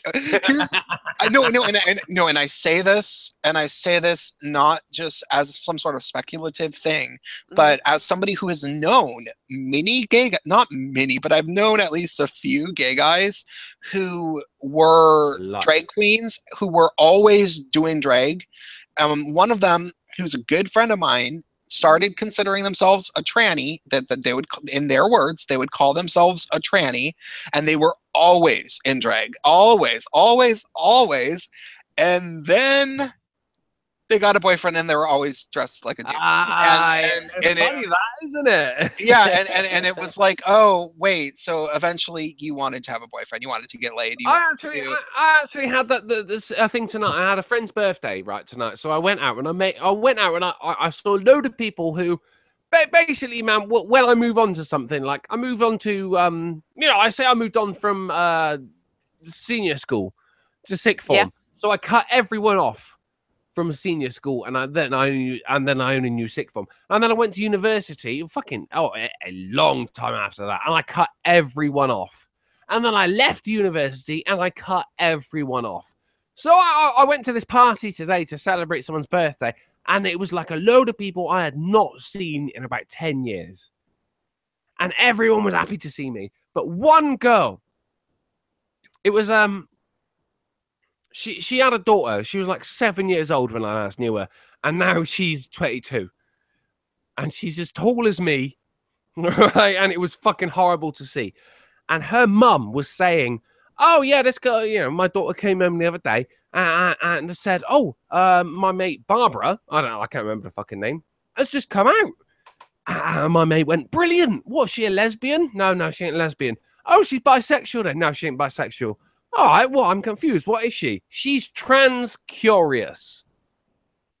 And this is the thing that you come out as. Trans. So I had to introduce my friend to the idea of a trans trender. And I'll tell you what, she just went, "Yeah, that makes a lot of fucking sense." Yeah, I think the problem is trans trenders are really ruining it for people who are actually trans. Oh my God, they are. For the actual mental disorder that is being, to yourself, being born in the wrong body. Yeah, definitely. It is a mental disorder. You can't say it's not. But the people like fucking Riley Dennis, "Oh, I'm on hormones." Fuck off, mate. You're just a pussy. You're not on hormones. You don't need pills for that, you prick. She uses I'll only say she because she's actually going through the surgeries and stuff. See, I don't give a shit, because for me, mate, pronouns are a matter of respect. If I had someone like one of my housemates, I live with my best mates, if one of them said, "I'm now a woman," I'll be like, "Well, you're not, but I will, I'll try and make shit easier for you because I respect you." But Riley Dennis, I do not. There's not one modicum of respect there. I will never ever call him she. Yeah. Sorry, you can go first. I say with Riley Dennis, it doesn't help that for the longest time they used the stupidest joke on the face of the planet that every guy used: a lesbian trapped in a man's body. Yeah. I mean, that's fucking hilarious, isn't it? For the fact that you go, "Right, I'm a trans male, and therefore I'm a lesbian." Like, no, Riley, no, you're not, mate. Well, the other thing about you're just a bloke. The other thing about Let's dress up in the other thing about Riley is that Oh, Beware of Darkness, my man. What's going on? How you doing, kid? Good. How are you? Oh, keep it out of trouble, man. I'm getting a little bit riled up here. But can you guys hear me? Yes. Yeah, you're okay. Good, Prince. Here. Yeah. I had to switch Wi-Fi's. I was on the wrong one, so if I was cutting out a little bit before, that was why. The thing about Riley Dennis is that, okay, I don't actually believe Riley when Riley says that Riley was on estrogen for a fucking year or whatever. No, if you look at Milo Stewart, now that girl is actually transitioning, right?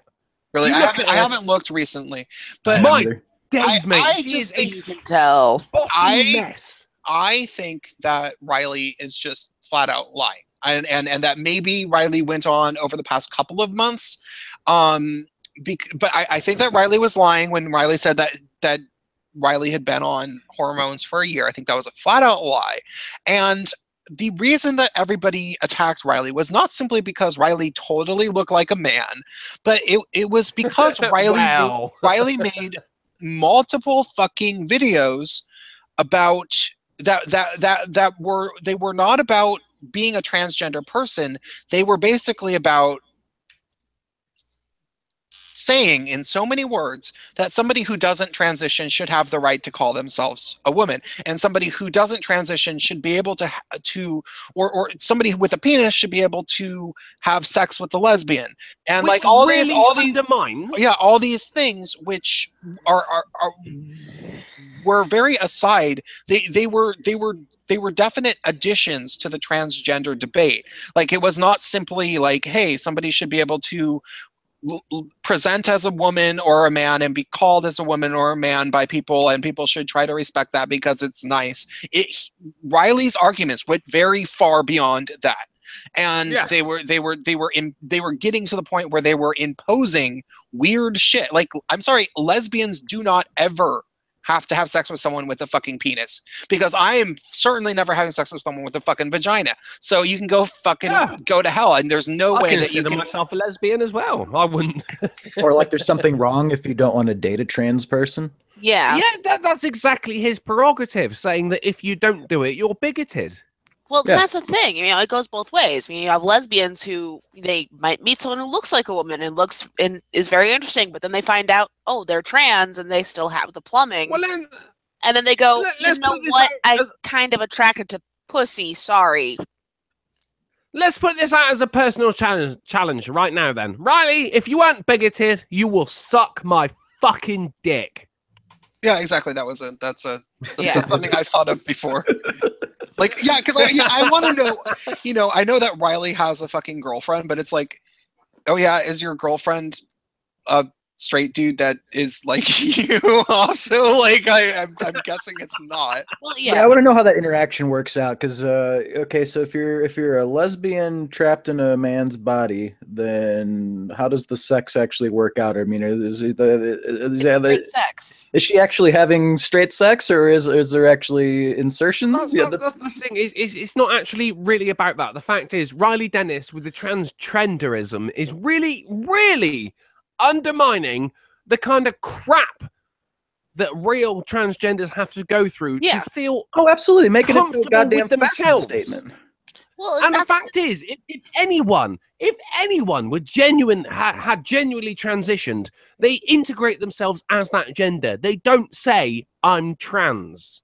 yeah, they say I'm a woman or I'm a man. That's And the my point. my other problem is, I'm sure there's lots of people who are trans who can't afford the surgeries, who have to save up for years in order to get to a place in their life where they're comfortable and can finally be themselves. And for that struggle to turn around and now have to deal with someone who's saying, well, you don't have to transition to be trans, that's got to be an insult to them, because the main reason they're probably Yeah. not transitioning is because they don't have the money. And Transition. you also brought up, I don't know if you meant to, but there's also that thing of, hey, no, you're not trans enough. Right. Exactly.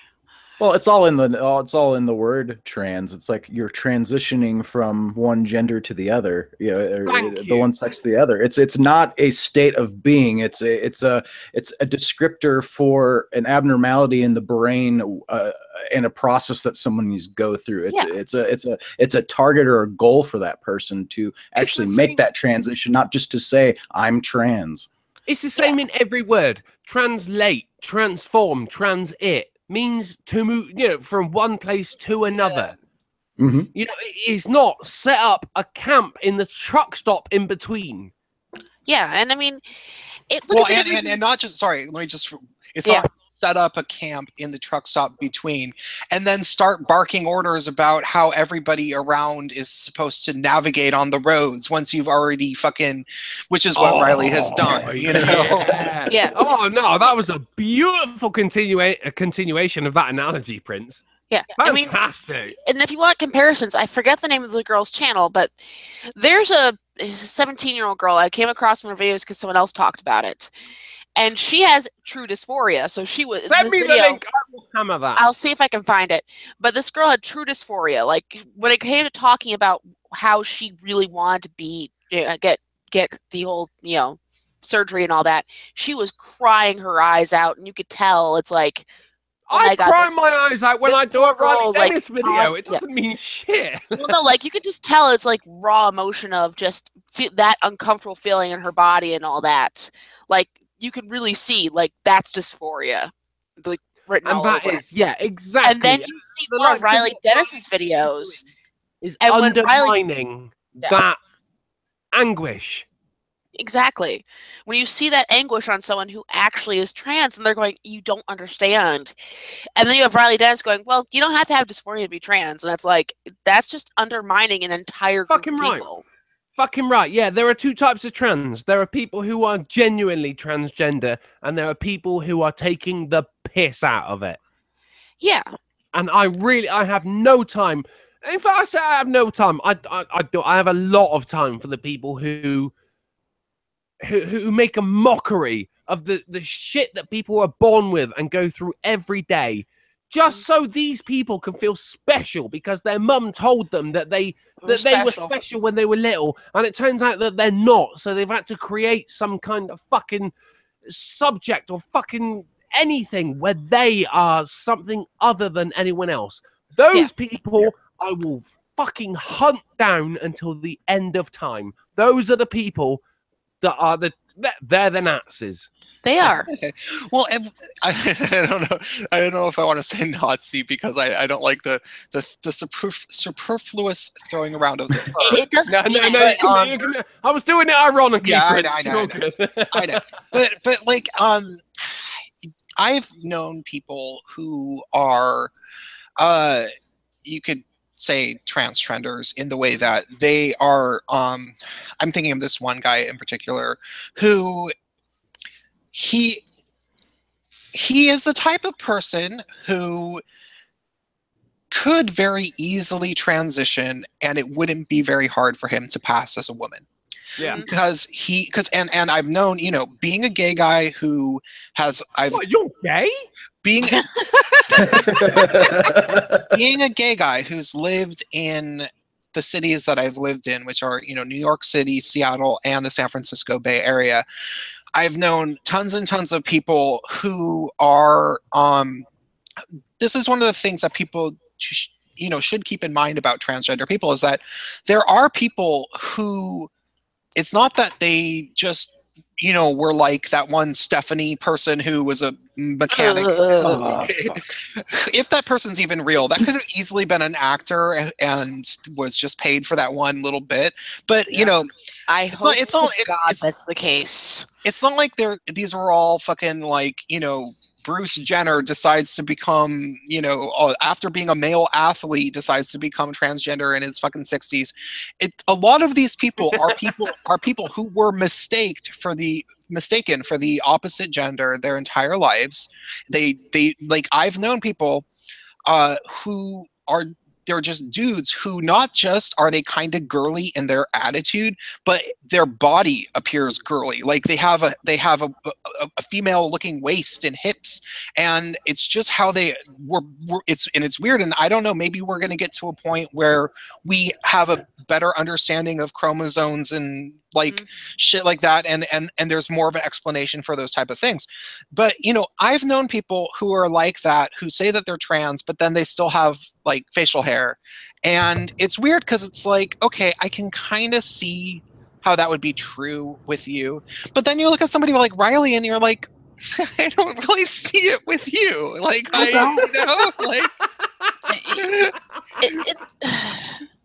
I guess it's one of those things of Riley doesn't do the makeup very well. They throw on a tank top and long hair and then call it a day. And he's got a hat as well now. Yeah.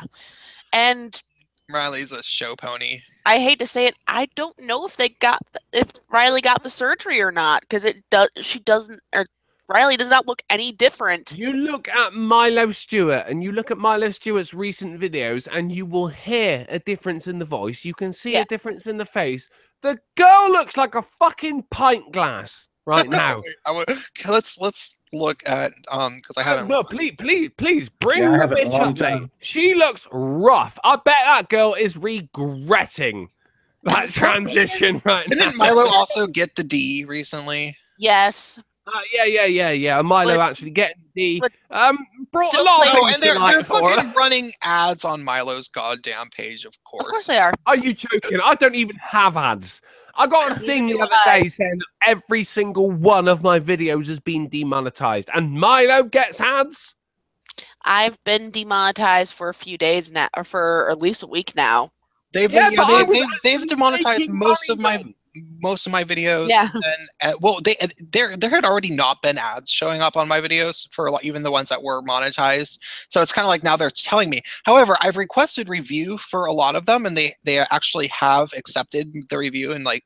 Put Shit, ads. Prince! I've Not on got all of them. I've got 170 videos, mate. I'm not clicking a link on Dude, 170 fucking I can't videos. even get review. I did for a good oh my god, and Milo has a paid promotion, for fuck's sake. Look, actually, the one video I do want to ask for a manual review is the one where I say "fuck you, YouTube."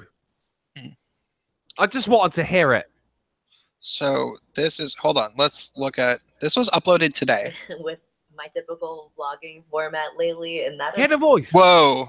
trying Yeah, right. through different ways involving filming this vlog through my bathroom doorway.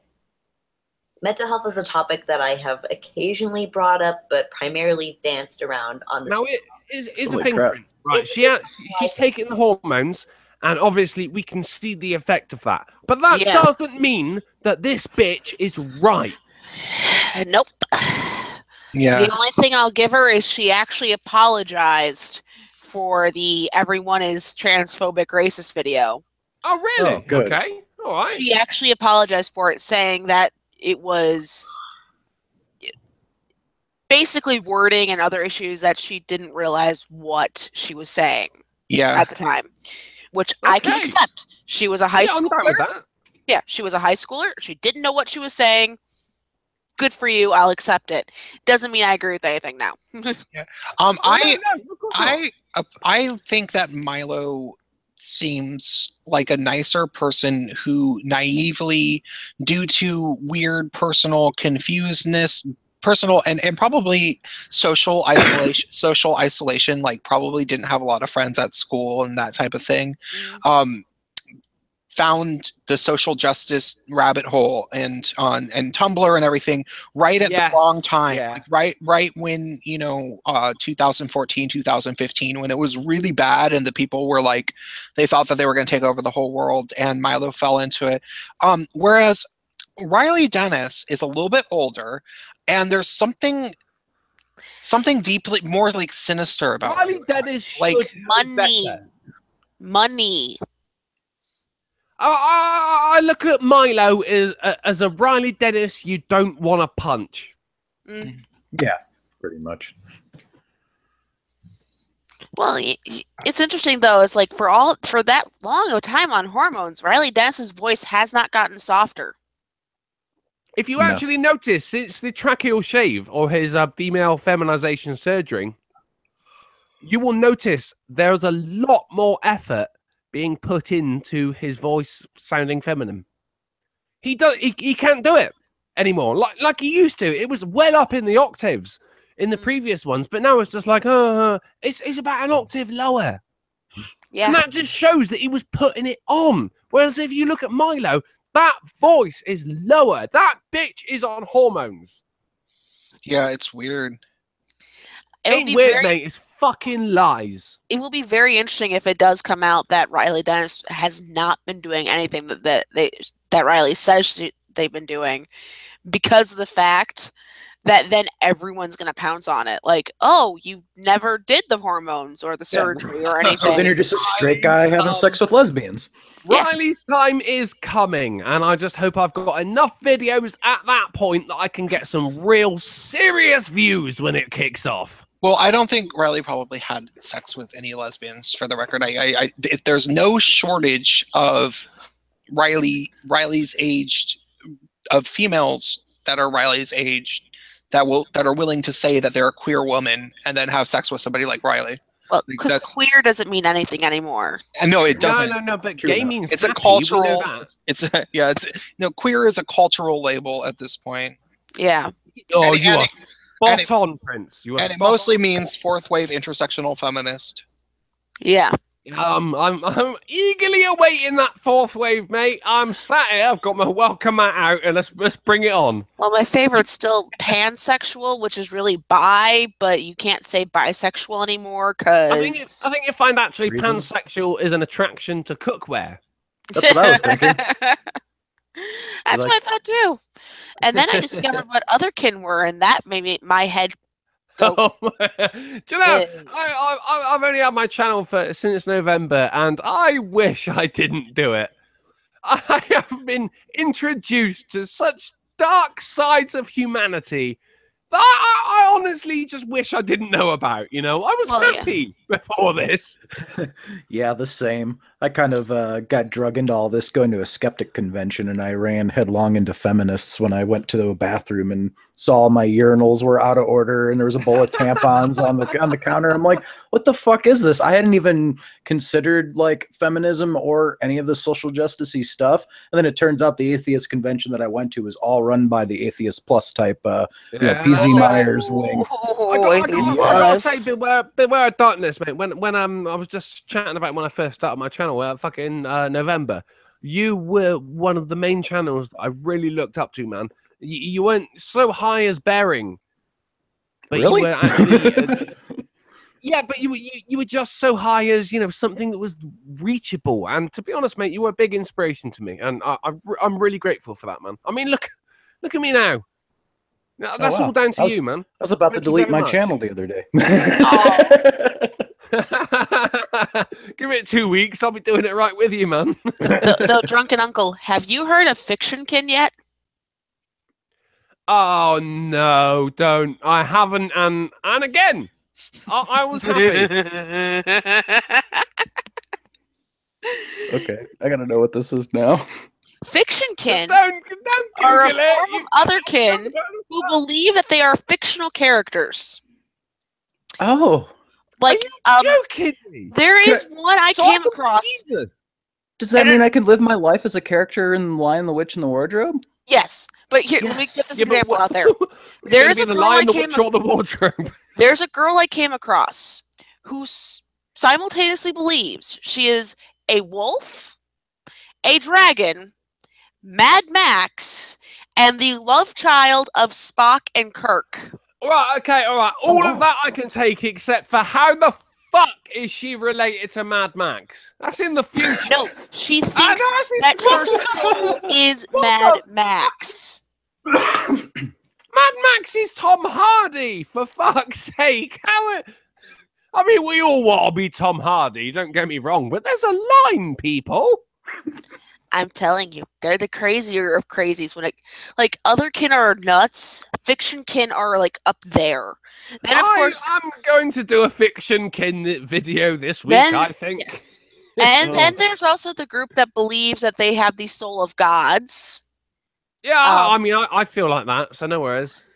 Yeah, but they actually think they are the reincarnations of gods. So narcissism, no worries. Yeah.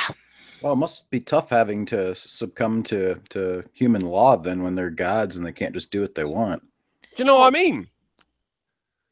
I mean, that would suck. That's all the title and none of the power. There's going to be some crossover there. It'd be like, you know, you're up in court and like, you know, do you swear to God? And you're like, I am God. Oh, yeah. Fictionkin are a whole nother level of crazy. The funny thing is, otherkin and the that whole group will try to group themselves in with people who are trans. I'll tell you what, this all comes about from participation awards. I swear down right now. No, this whole thing stems from participation awards.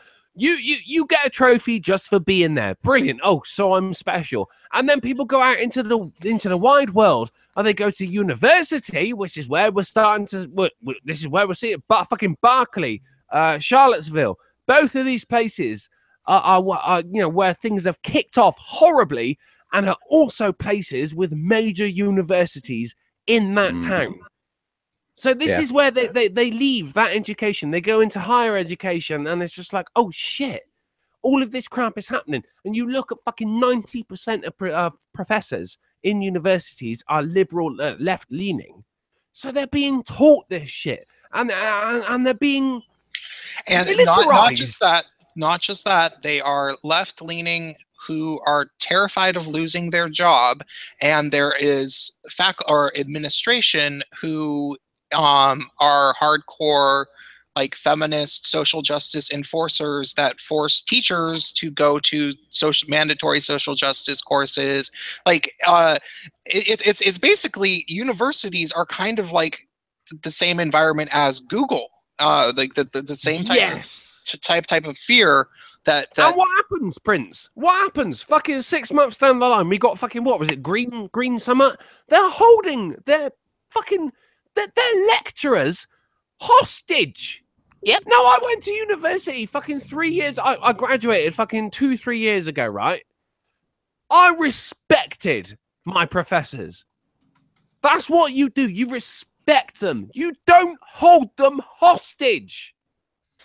Well, respect is now something that is demanded on their side, but not given up for the other.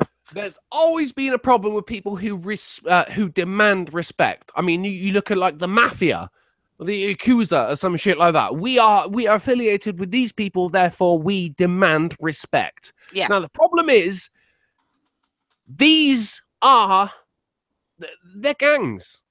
Yeah. And they're doing the same thing, and they're doing the same thing as gangs do. They are fucking assaulting civilians. They are fucking burning places down, and they are throwing bins, which Al Capone never did. Well, they're throwing hissy fits like children because none of them have ever grown up. None of them have ever heard no.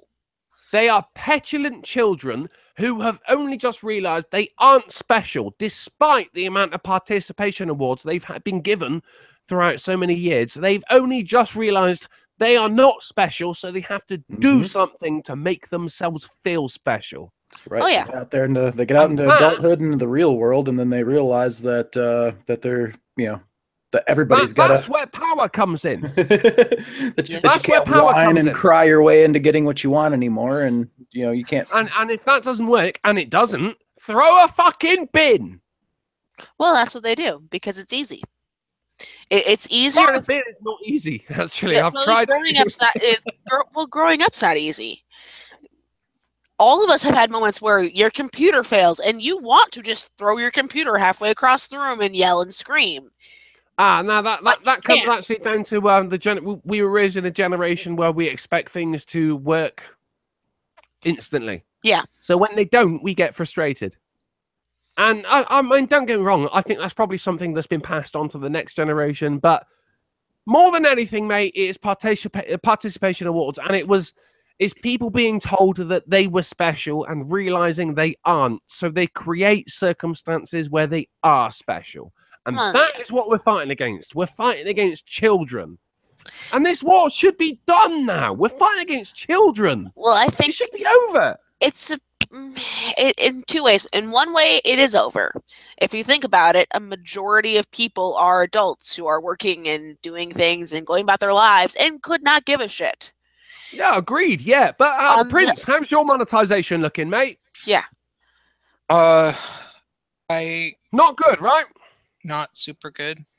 No, we ain't fighting against children, mate. We're fighting against corporations as well. That's the other side of it. In the real world, yeah, we've won, because if you walk up to a normal person in a line at a shop, they're not going to know what the fuck a Therian or an otherkin or a fiction kin are.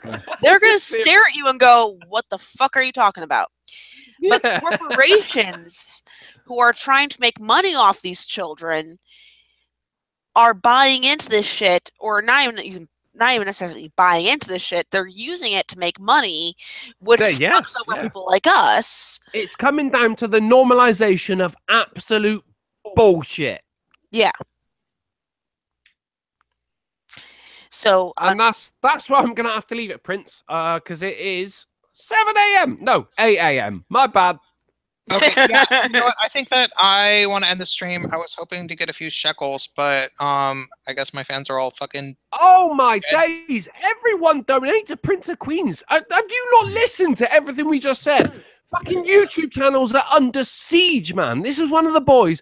Prince of Queens right here and Beware of Darkness were the people who actually inspired me to get out there and do my own shit myself. So fucking hell, donate to these guys, man. Well, and you know, what are you doing? So the other thing is that I don't necessarily need the super chats so much. What I would prefer is that you email me at my email address, Mr. Prince of Queens, with periods between all of the words.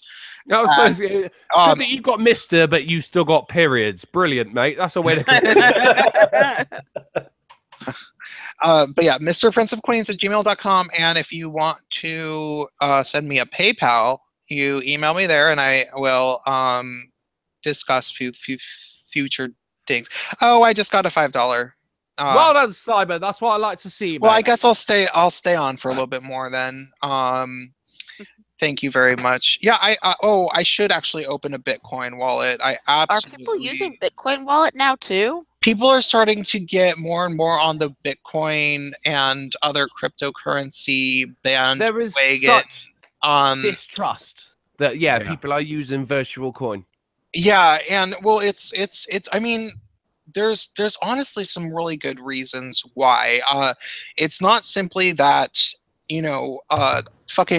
it looks like Google is just running themselves into the ground. Like, it's like, is this a massive empire that wants to fail? Because it almost seems they are tanking, aren't they? It's almost like they're just going, oh, let's see what happens if we fucking dick it.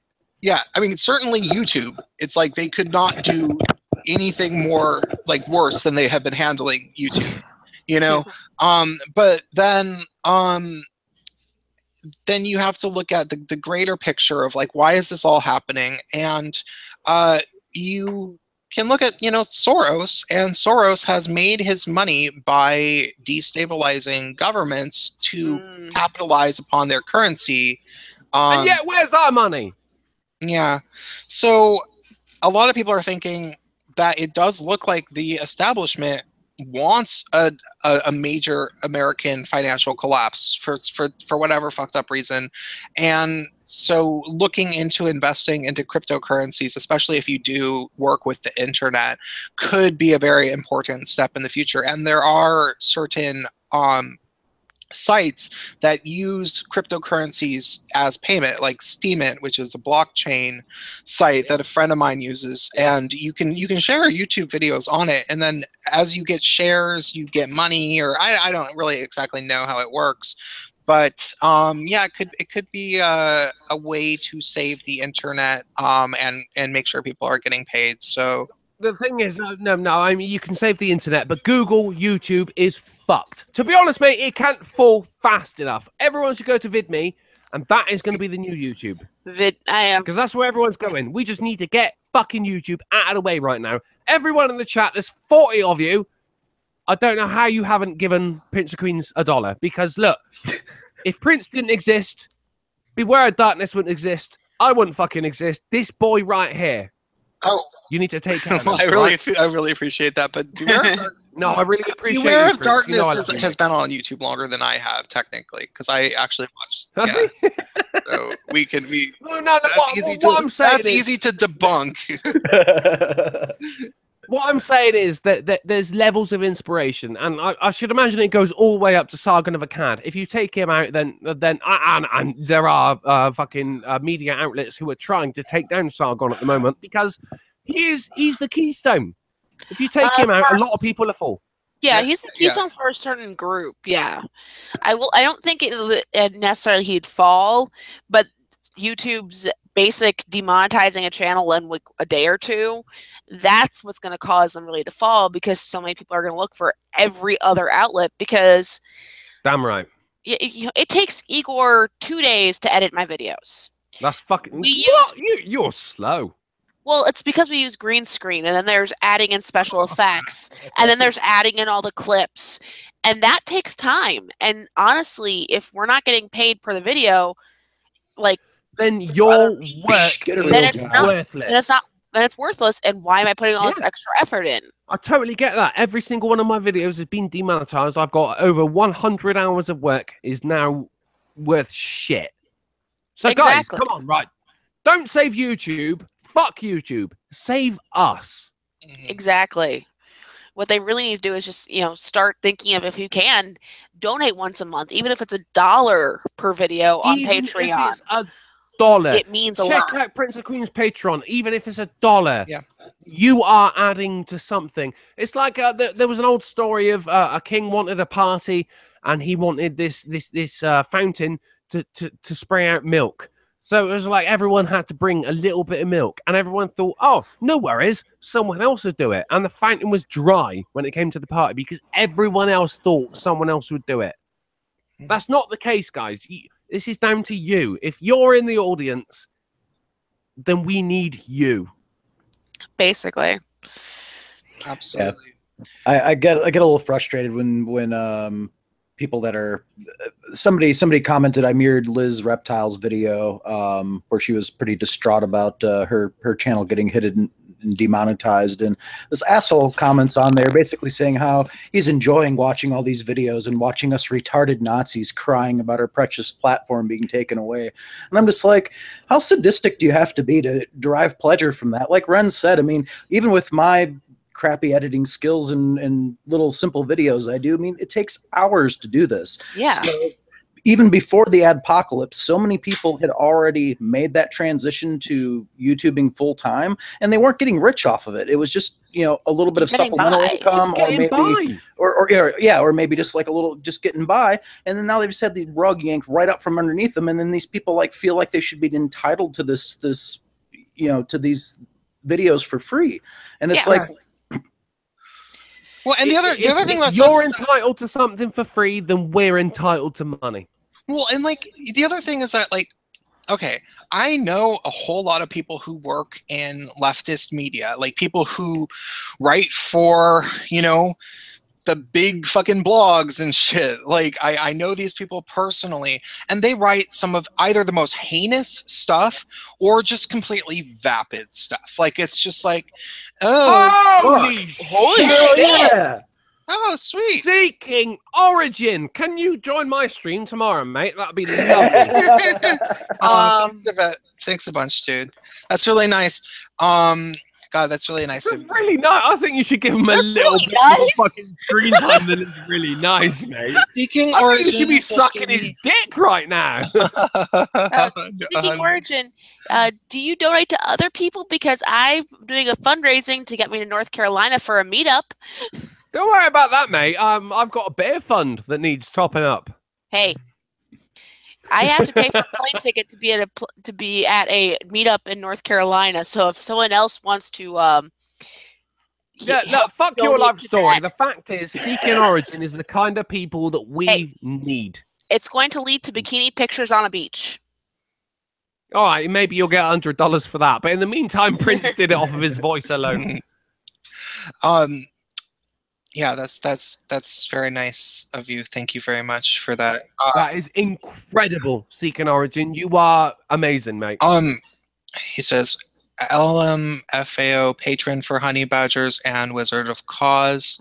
I'm not sure what he means by that, but I like both those channels. Wizard of Cause is a friend of mine. This is the beautiful thing, right? Because every one of our channels, Prince, we've both been hit by the same bollocks, right? The same demonetization bullshit. But we've both had this support from our audiences. Yeah. And it's beyond heartwarming. Yeah. It's motivational, and it's, well, to tell the truth, mate, it is exactly what I need. Yeah. The other thing to keep in mind is just that, if all of us YouTubers, all of us skeptics, and all of us, like, if we went away, you wouldn't have, like, there wouldn't be somebody saying what we're saying. And, it's like, there will be no one. When I personally, as an individual, I guess this is the best sort of story that I can give before I end the stream about how important, you ending this stream? You just got $100 donation. Yeah, actually, that's a good point. Ending this. Well, no, okay, sorry. Before I take a bathroom break, because that's actually what I really need to do. But okay, I will finish this thought, which is that I was living in SJWville, and everybody I knew was an SJW overall, and they were all completely disrespectful. And, like, I had critical thinking abilities for whatever fucking reason. I didn't believe that, that women are all oppressed and men oppress all women. Like, I didn't believe that. And I didn't believe that only white people could be racist, blah, blah, blah. But at the same time, I didn't know anybody who wasn't SJWs. And so I just got in this, like, long series of arguments with SJWs over and over. And I knew that they were wrong, but I saw everybody in. Okay, you didn't know any anti-SJWs at the same time? No. Yeah, I was the closest thing to it in my sphere, and I saw people who started out reasonable become more and more SJW as as a few years went by. The SJW thing. Oh, thanks a bunch. $5 more. Yes, Brack here. Somebody do a YIF load beard Prince of Queens gay. I'll fucking for YIF life. my tits off for you, mate. If you donate another $5 to my man Prince, I will YIF my tits off. So the thing is, like, I saw people slowly become more and more brainwashed, and it was like people, like, I bring up my black friends, and I refer to them as my black friends, but there's a reason for that, which is that I was one of those white people who had a lot of black friends. And back in the day, 7 years ago, my black friends would, if talking to another black person and the black person said, well, you wouldn't understand, you're a white guy. Some of my black friends would be like, I don't know, Prince probably does understand. He has lots of black friends. Like I was a white guy that they would defend in that kind of way, right? Mm-hmm. And then all of a sudden the whole microaggressions culture type of thing came out, and slowly but surely all of my black friends started being paranoid, and they would not stop talking about racism all day every day when they weren't like that before. And even I wasn't safe anymore, and it was like, oh well, $5 more. Thanks, you.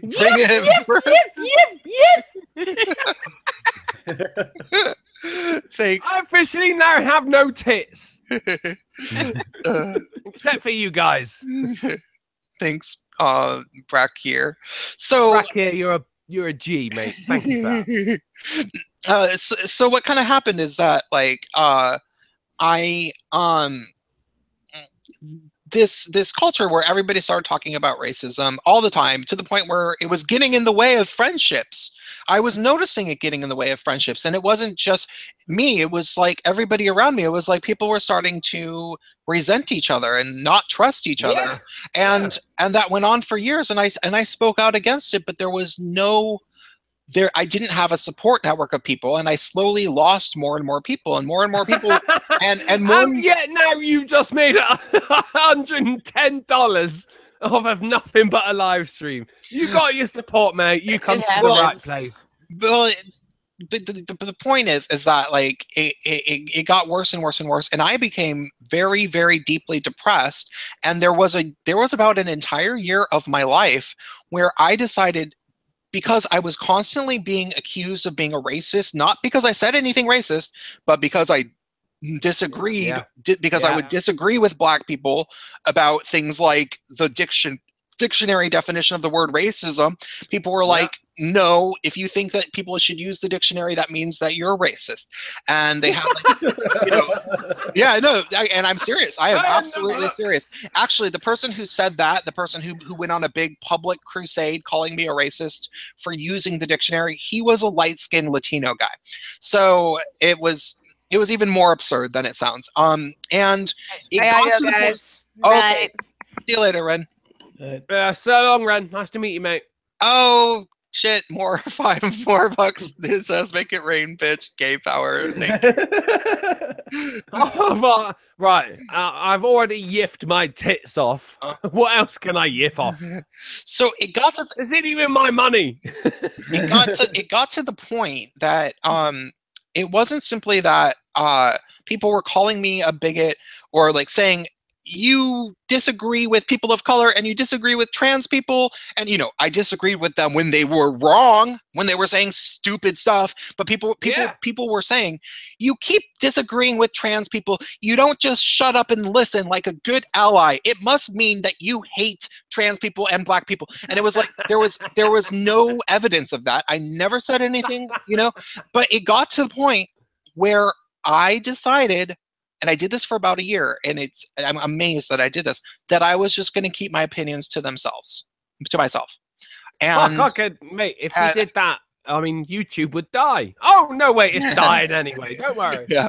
So I basically decided to keep my opinions to myself because I felt like I couldn't win. Everything I would say, I would get attacked for, and I refused to lie. I was not going to sit around. I wasn't going to be one of those white guys who posts a status update on Facebook. And I see, I'm not making this up.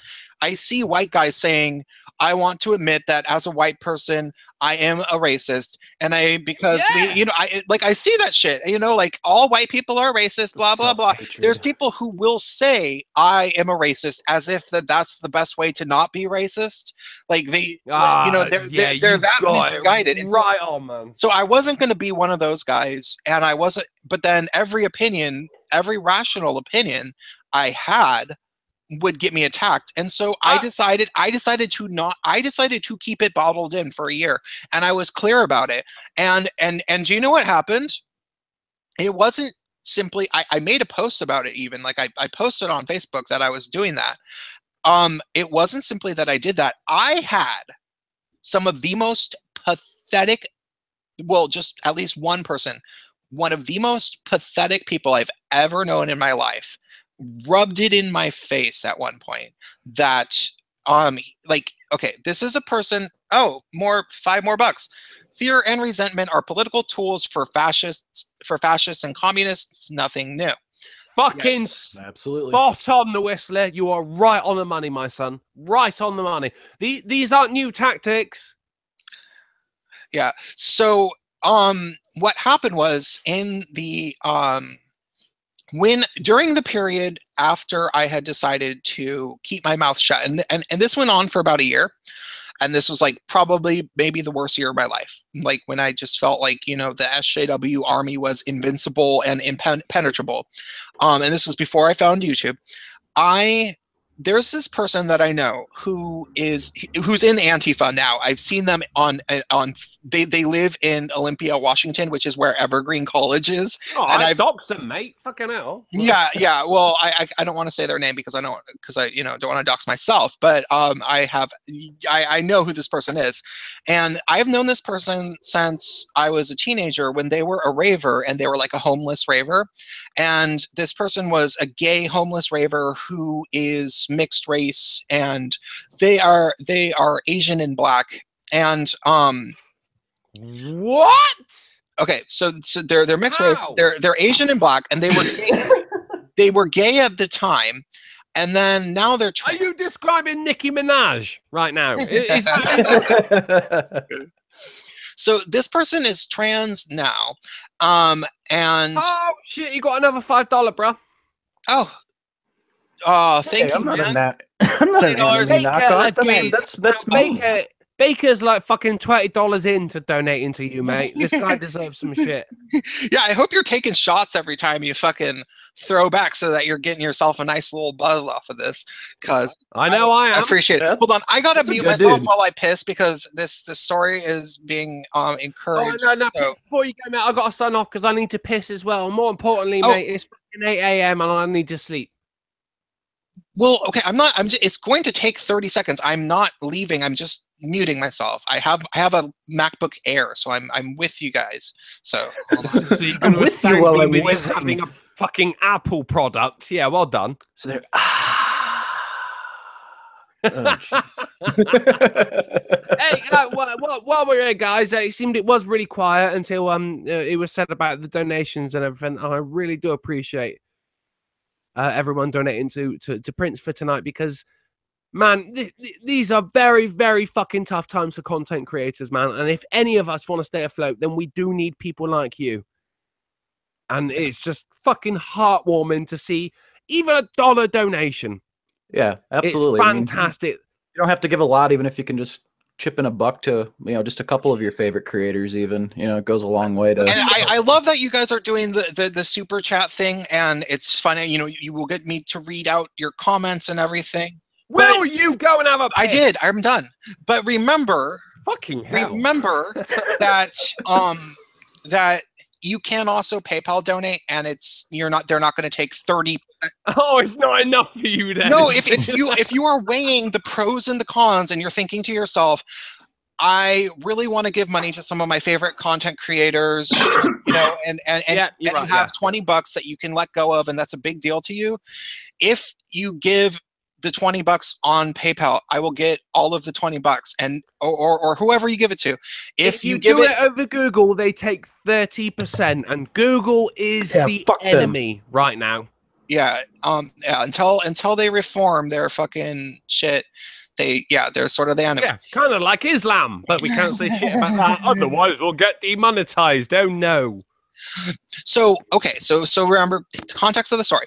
I had been taking a year's break of I stopped sharing my opinions, and I had been open about that. Like Seeking Origin, email me at Mr. Prince, if you don't finish the story, I'm going to piss myself. Okay. So I had been public that I was taking the year break, and this person that I know, who I've known since they were a homeless raver, this person was never popular, but they were always at every rave somehow. Which is weird because going to raves costs a lot of money, actually. Yeah. And this person was able to, drift from house to house by saying, by having a sob story like, oh, my parents kicked me out because I'm queer and I'm black and I'm Asian and they don't accept me because I'm queer. But that person kept up with the same story all throughout their entire life, even to this day, to the point where they never have stable housing, and they're always crying about how big of a victim they are, but then they behave really, really badly. Like they have major anger problems and substance problems, and everything's always somebody else's fault, and blah blah blah. And for the most part, everybody hated this person, right? But over the past couple of years, this person has been able to cash in because they are a black and Asian trans person who's been homeless most of their life, and so everybody loves them because they're a victim, right? And so that person, who I've known since for about 20 years, Beware of darkness, thank you. I'm gonna go and have a piss. Hello? Can you?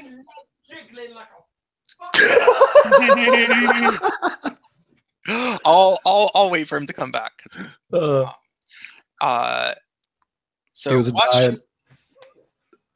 somebody said, oh wait, did you make a video on the YouTube blacklist? Yeah, I just put it up today, and Suit Yourself was kind enough to mirror it for me as well. Cool. Wait, so how does that work? Well, I don't know how it works exactly, but somehow my channel hasn't been demonetized yet. So I'd watched Gary Orsom do a video, and he had uploaded it was basically a video about nothing. He was just going like blah blah blah blah, fluffy kittens, blah blah blah blah blah, cartoon frog kind of stuff like that. and it got demonetized even while it was sitting in unlisted after he had uploaded it. So him and I are friends with each other. So I sent him a direct message. I was like, hey man, send me some screen caps of some of the videos that you're getting hit with. So he sent me about a dozen of his videos that had gotten hit. So I went to his channel, downloaded all those videos, re-uploaded them to my channel, used the same exact thumbnails, didn't edit anything. All of them stayed green. So if it was an algorithm that was doing it alone, the algorithm should be picking it up, even if they're in private or unlisted, because like if you get third-party content ID claims, they'll come up within minutes of uploading, even if it's in private also. So if it's an algorithm, it's very inconsistent at least. I still think it's got to be something to do with a blacklist. And a lot of people saying gaming channels are getting hit too, and they're saying, well, it's not political targeting because they're going after gaming channels, but that would make sense though, because gaming channels lead to violence and toxic masculinity. They hate the fucking gamers. Best piss I've ever had. Yeah. Okay. Well, I'll watch your video because that sounds like a lot of specifics that's hard to keep track of. Did Brackett just actually give you $2 to tell you that he's subbed to me? What a cunt! Hold on. That's awesome. I subbed to Jumpin' Uncle. Okay, that's cool. Yeah, but you donated to Prince of Queens. What the fuck, man? Well, maybe you should stream more often, and then. I've done one stream, Prince. I know. It was. Oh, did you see it? No, you told me earlier. So you didn't see it? No, I didn't. I didn't see it either. I do love support from my friends. Well, I didn't. I just didn't notice. Okay, so I was in this. Sorry. So this. Oh, we're still on this fucking. Oh my. Well, no, days. it's God. It's gonna. The punchline is the good part. You don't watch Game of Thrones because it's good every episode. It's the end of the season. No, where I watch it so I can hopefully see that guy I used to train acting with gets killed. Yeah, and every time, every boring episode that goes by where he doesn't, you're like, well, I'm still going to keep watching because I know that eventually he's going to die. So that's why you got to keep listening to my story. Fingers crossed, Prince. Fingers crossed. So... Okay, so this fucking person that I've known for 20 years who has their whole life... It's about as long as this story's gone on, isn't it? Yeah.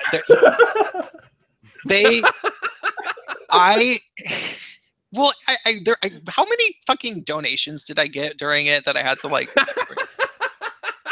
It's been awesome. Okay, so I made a public vow of silence. And this person who's the most pathetic person that I've known in my entire life...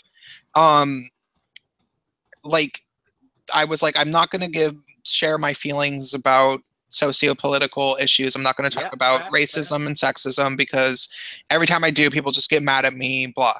And then this person, I think basically was like, good. And then I watched, do you remember that show Empire? Yes. Yeah. I think they might have canceled it because I haven't heard anything about it. Because it's full of black people, mate. It got shut down. Well, so I was watching it, and I posted on Facebook, Empire's interesting. I have stuff that I would say about it, but I'm kind of scared that if I say anything at all, good or bad, people will call me racist. Yes, yeah. That's what I said. And this person, the, career homeless tranny. How can you be career homeless? That's just an oxymoron. Yeah, well, you should ask them. I don't know. And I would do if I didn't give them change. Yeah. So I posted, I would like to say my opinions about Empire, but I feel like someone will call me racist no matter what I say. The person said, I'll do it. The person said, they commented and they said, "We've trained you well." Oh no. Oh, you gotta be joking me. Yeah. That's when you go full on alt-right, just out of principle.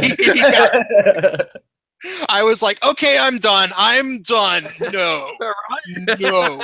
I am not gonna get shit like that talked to me from the fucking person I've known for 20 years when they were a homeless fucking raver who used to spend the night at my friend's house in a drunken blackout piss on their sofa And then they would have to hold on. throw their sofa away, and then they would start crying and say, well, I was kicked out of my house.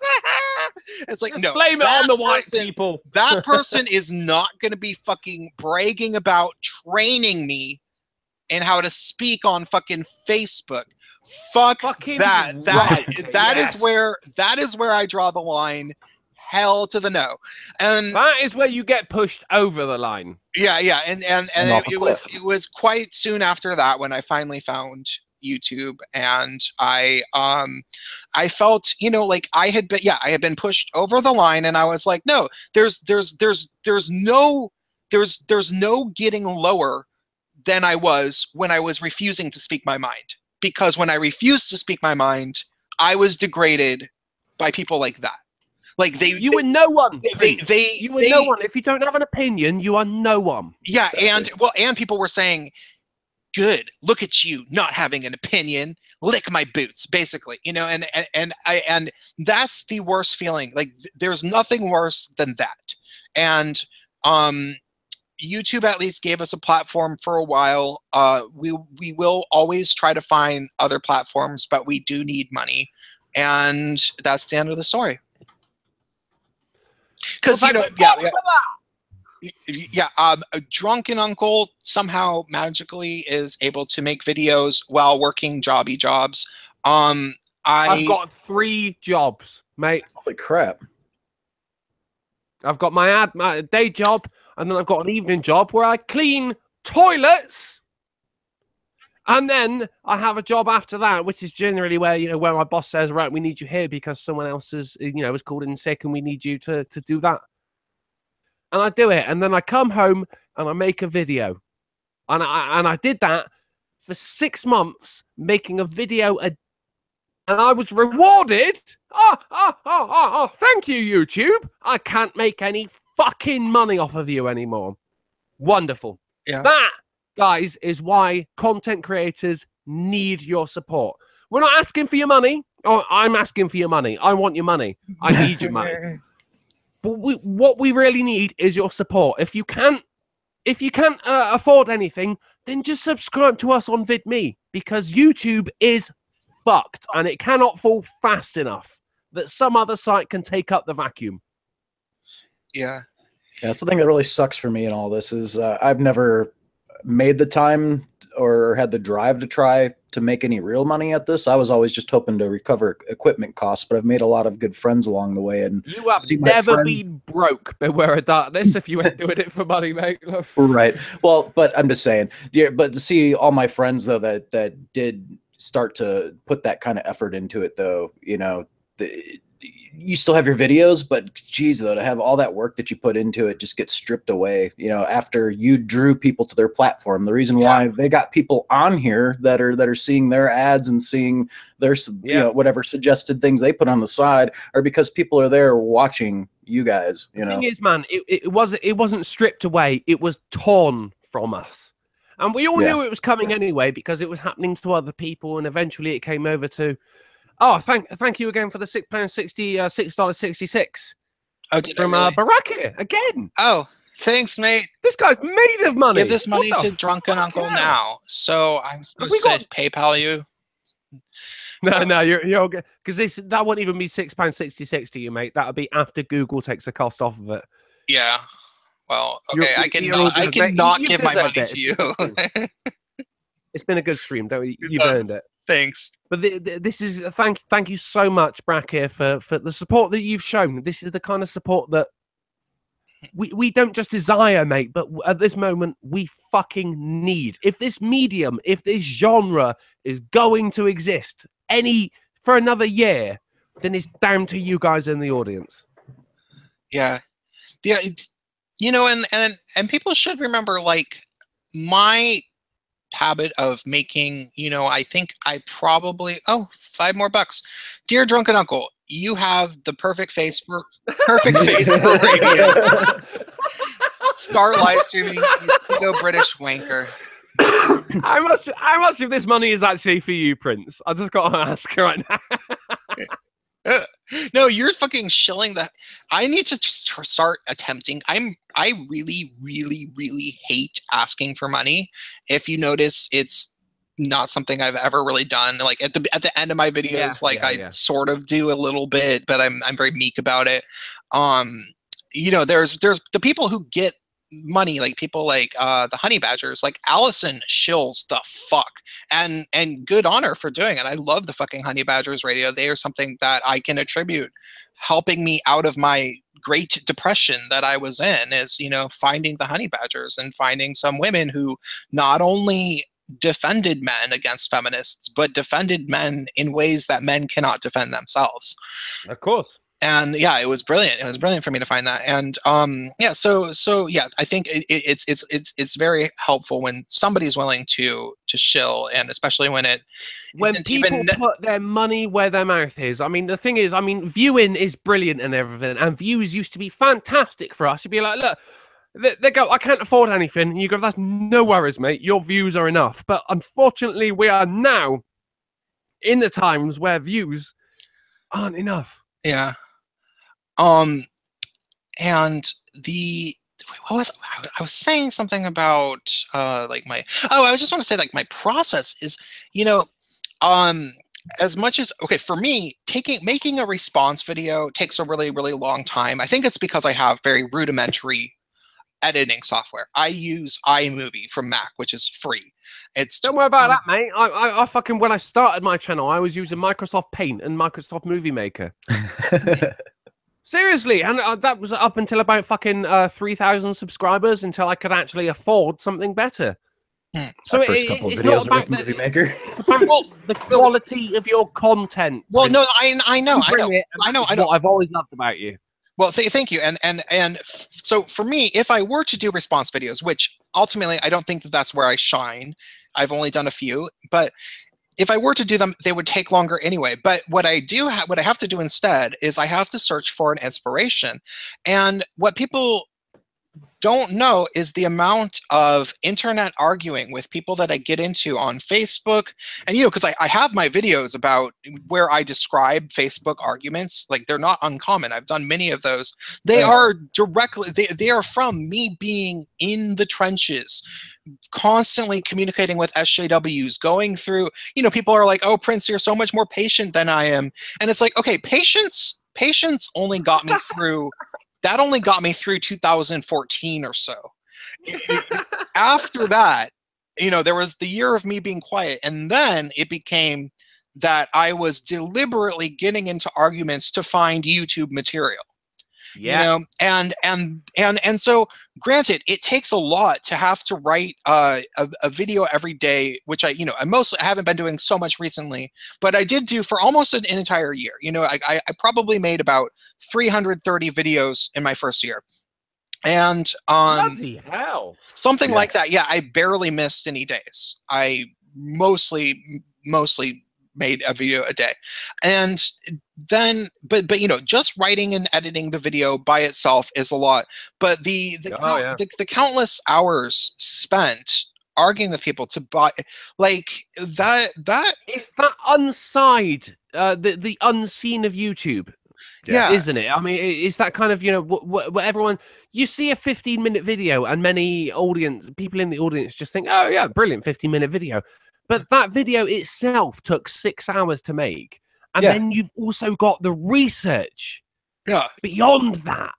And it's the research that fucks you as well. Yeah, and the other thing to keep in mind is that if we're not doing this, if we're not making these counter-argument videos where we're, I'm not just... Then who does? Yeah, not just who does, but do you know who will gladly fill our void? SJW. The left?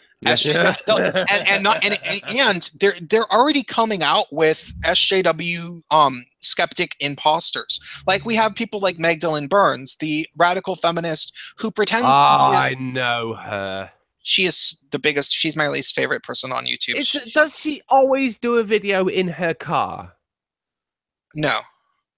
Oh no, I'm thinking about someone else.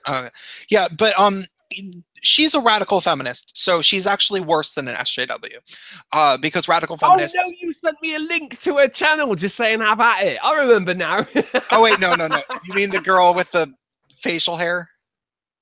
Oh no, I already did that video. But when we were in a DM thing, you were just like fucking venting about her, and I was just like, she's evil. Give it to me, man. But I'll give her a go. There's people who are clearly studying our arguments, and they're using it to basically bastardize our arguments, like, saying get out of your safe space, get out of your echo chamber, listen to people that you wouldn't normally listen to, blah blah blah blah blah.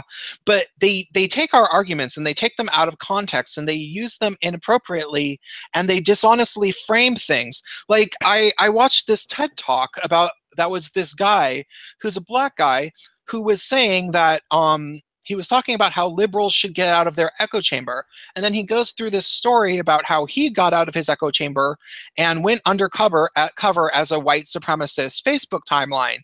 And it sounded good for a while, right? Like, hey, he was an SJW, and then he went to try to communicate with the other side. But then his conclusion, which is false, like I speculate whether he really came to this conclusion or whether it was entirely orchestrated as a dishonesty, like, he knew he was lying. I kind of think that he was lying. He said that he went into, the right-leaning Facebook groups, and that they were just full of white people who were in their own echo chambers, and if they only watched people like Tim Wise and Tariq Nasheed, then they would know. Yeah, he literally cited, he was like, these are just white people who've never seen Tariq Nasheed, and if they only watched Tariq Nasheed, they'd stop being racist. And it was like, oh my god, that's so fucking embarrassing, because Tariq Nasheed, every time he speaks, a racist gets their wings. I fucking love that. That was great. That's wonderful. Because it's true. Because like the people, like, it's like the right, the people who are the white nationalists, the legitimate racists, or just the borderline racists. They're not people that have just never seen a black man talk on YouTube. They've seen a lot of it. They've seen Paul Joseph Watson yelling at, they are more than familiar with the fucking SJW argument. And yet none of them wash their asses. Yeah. So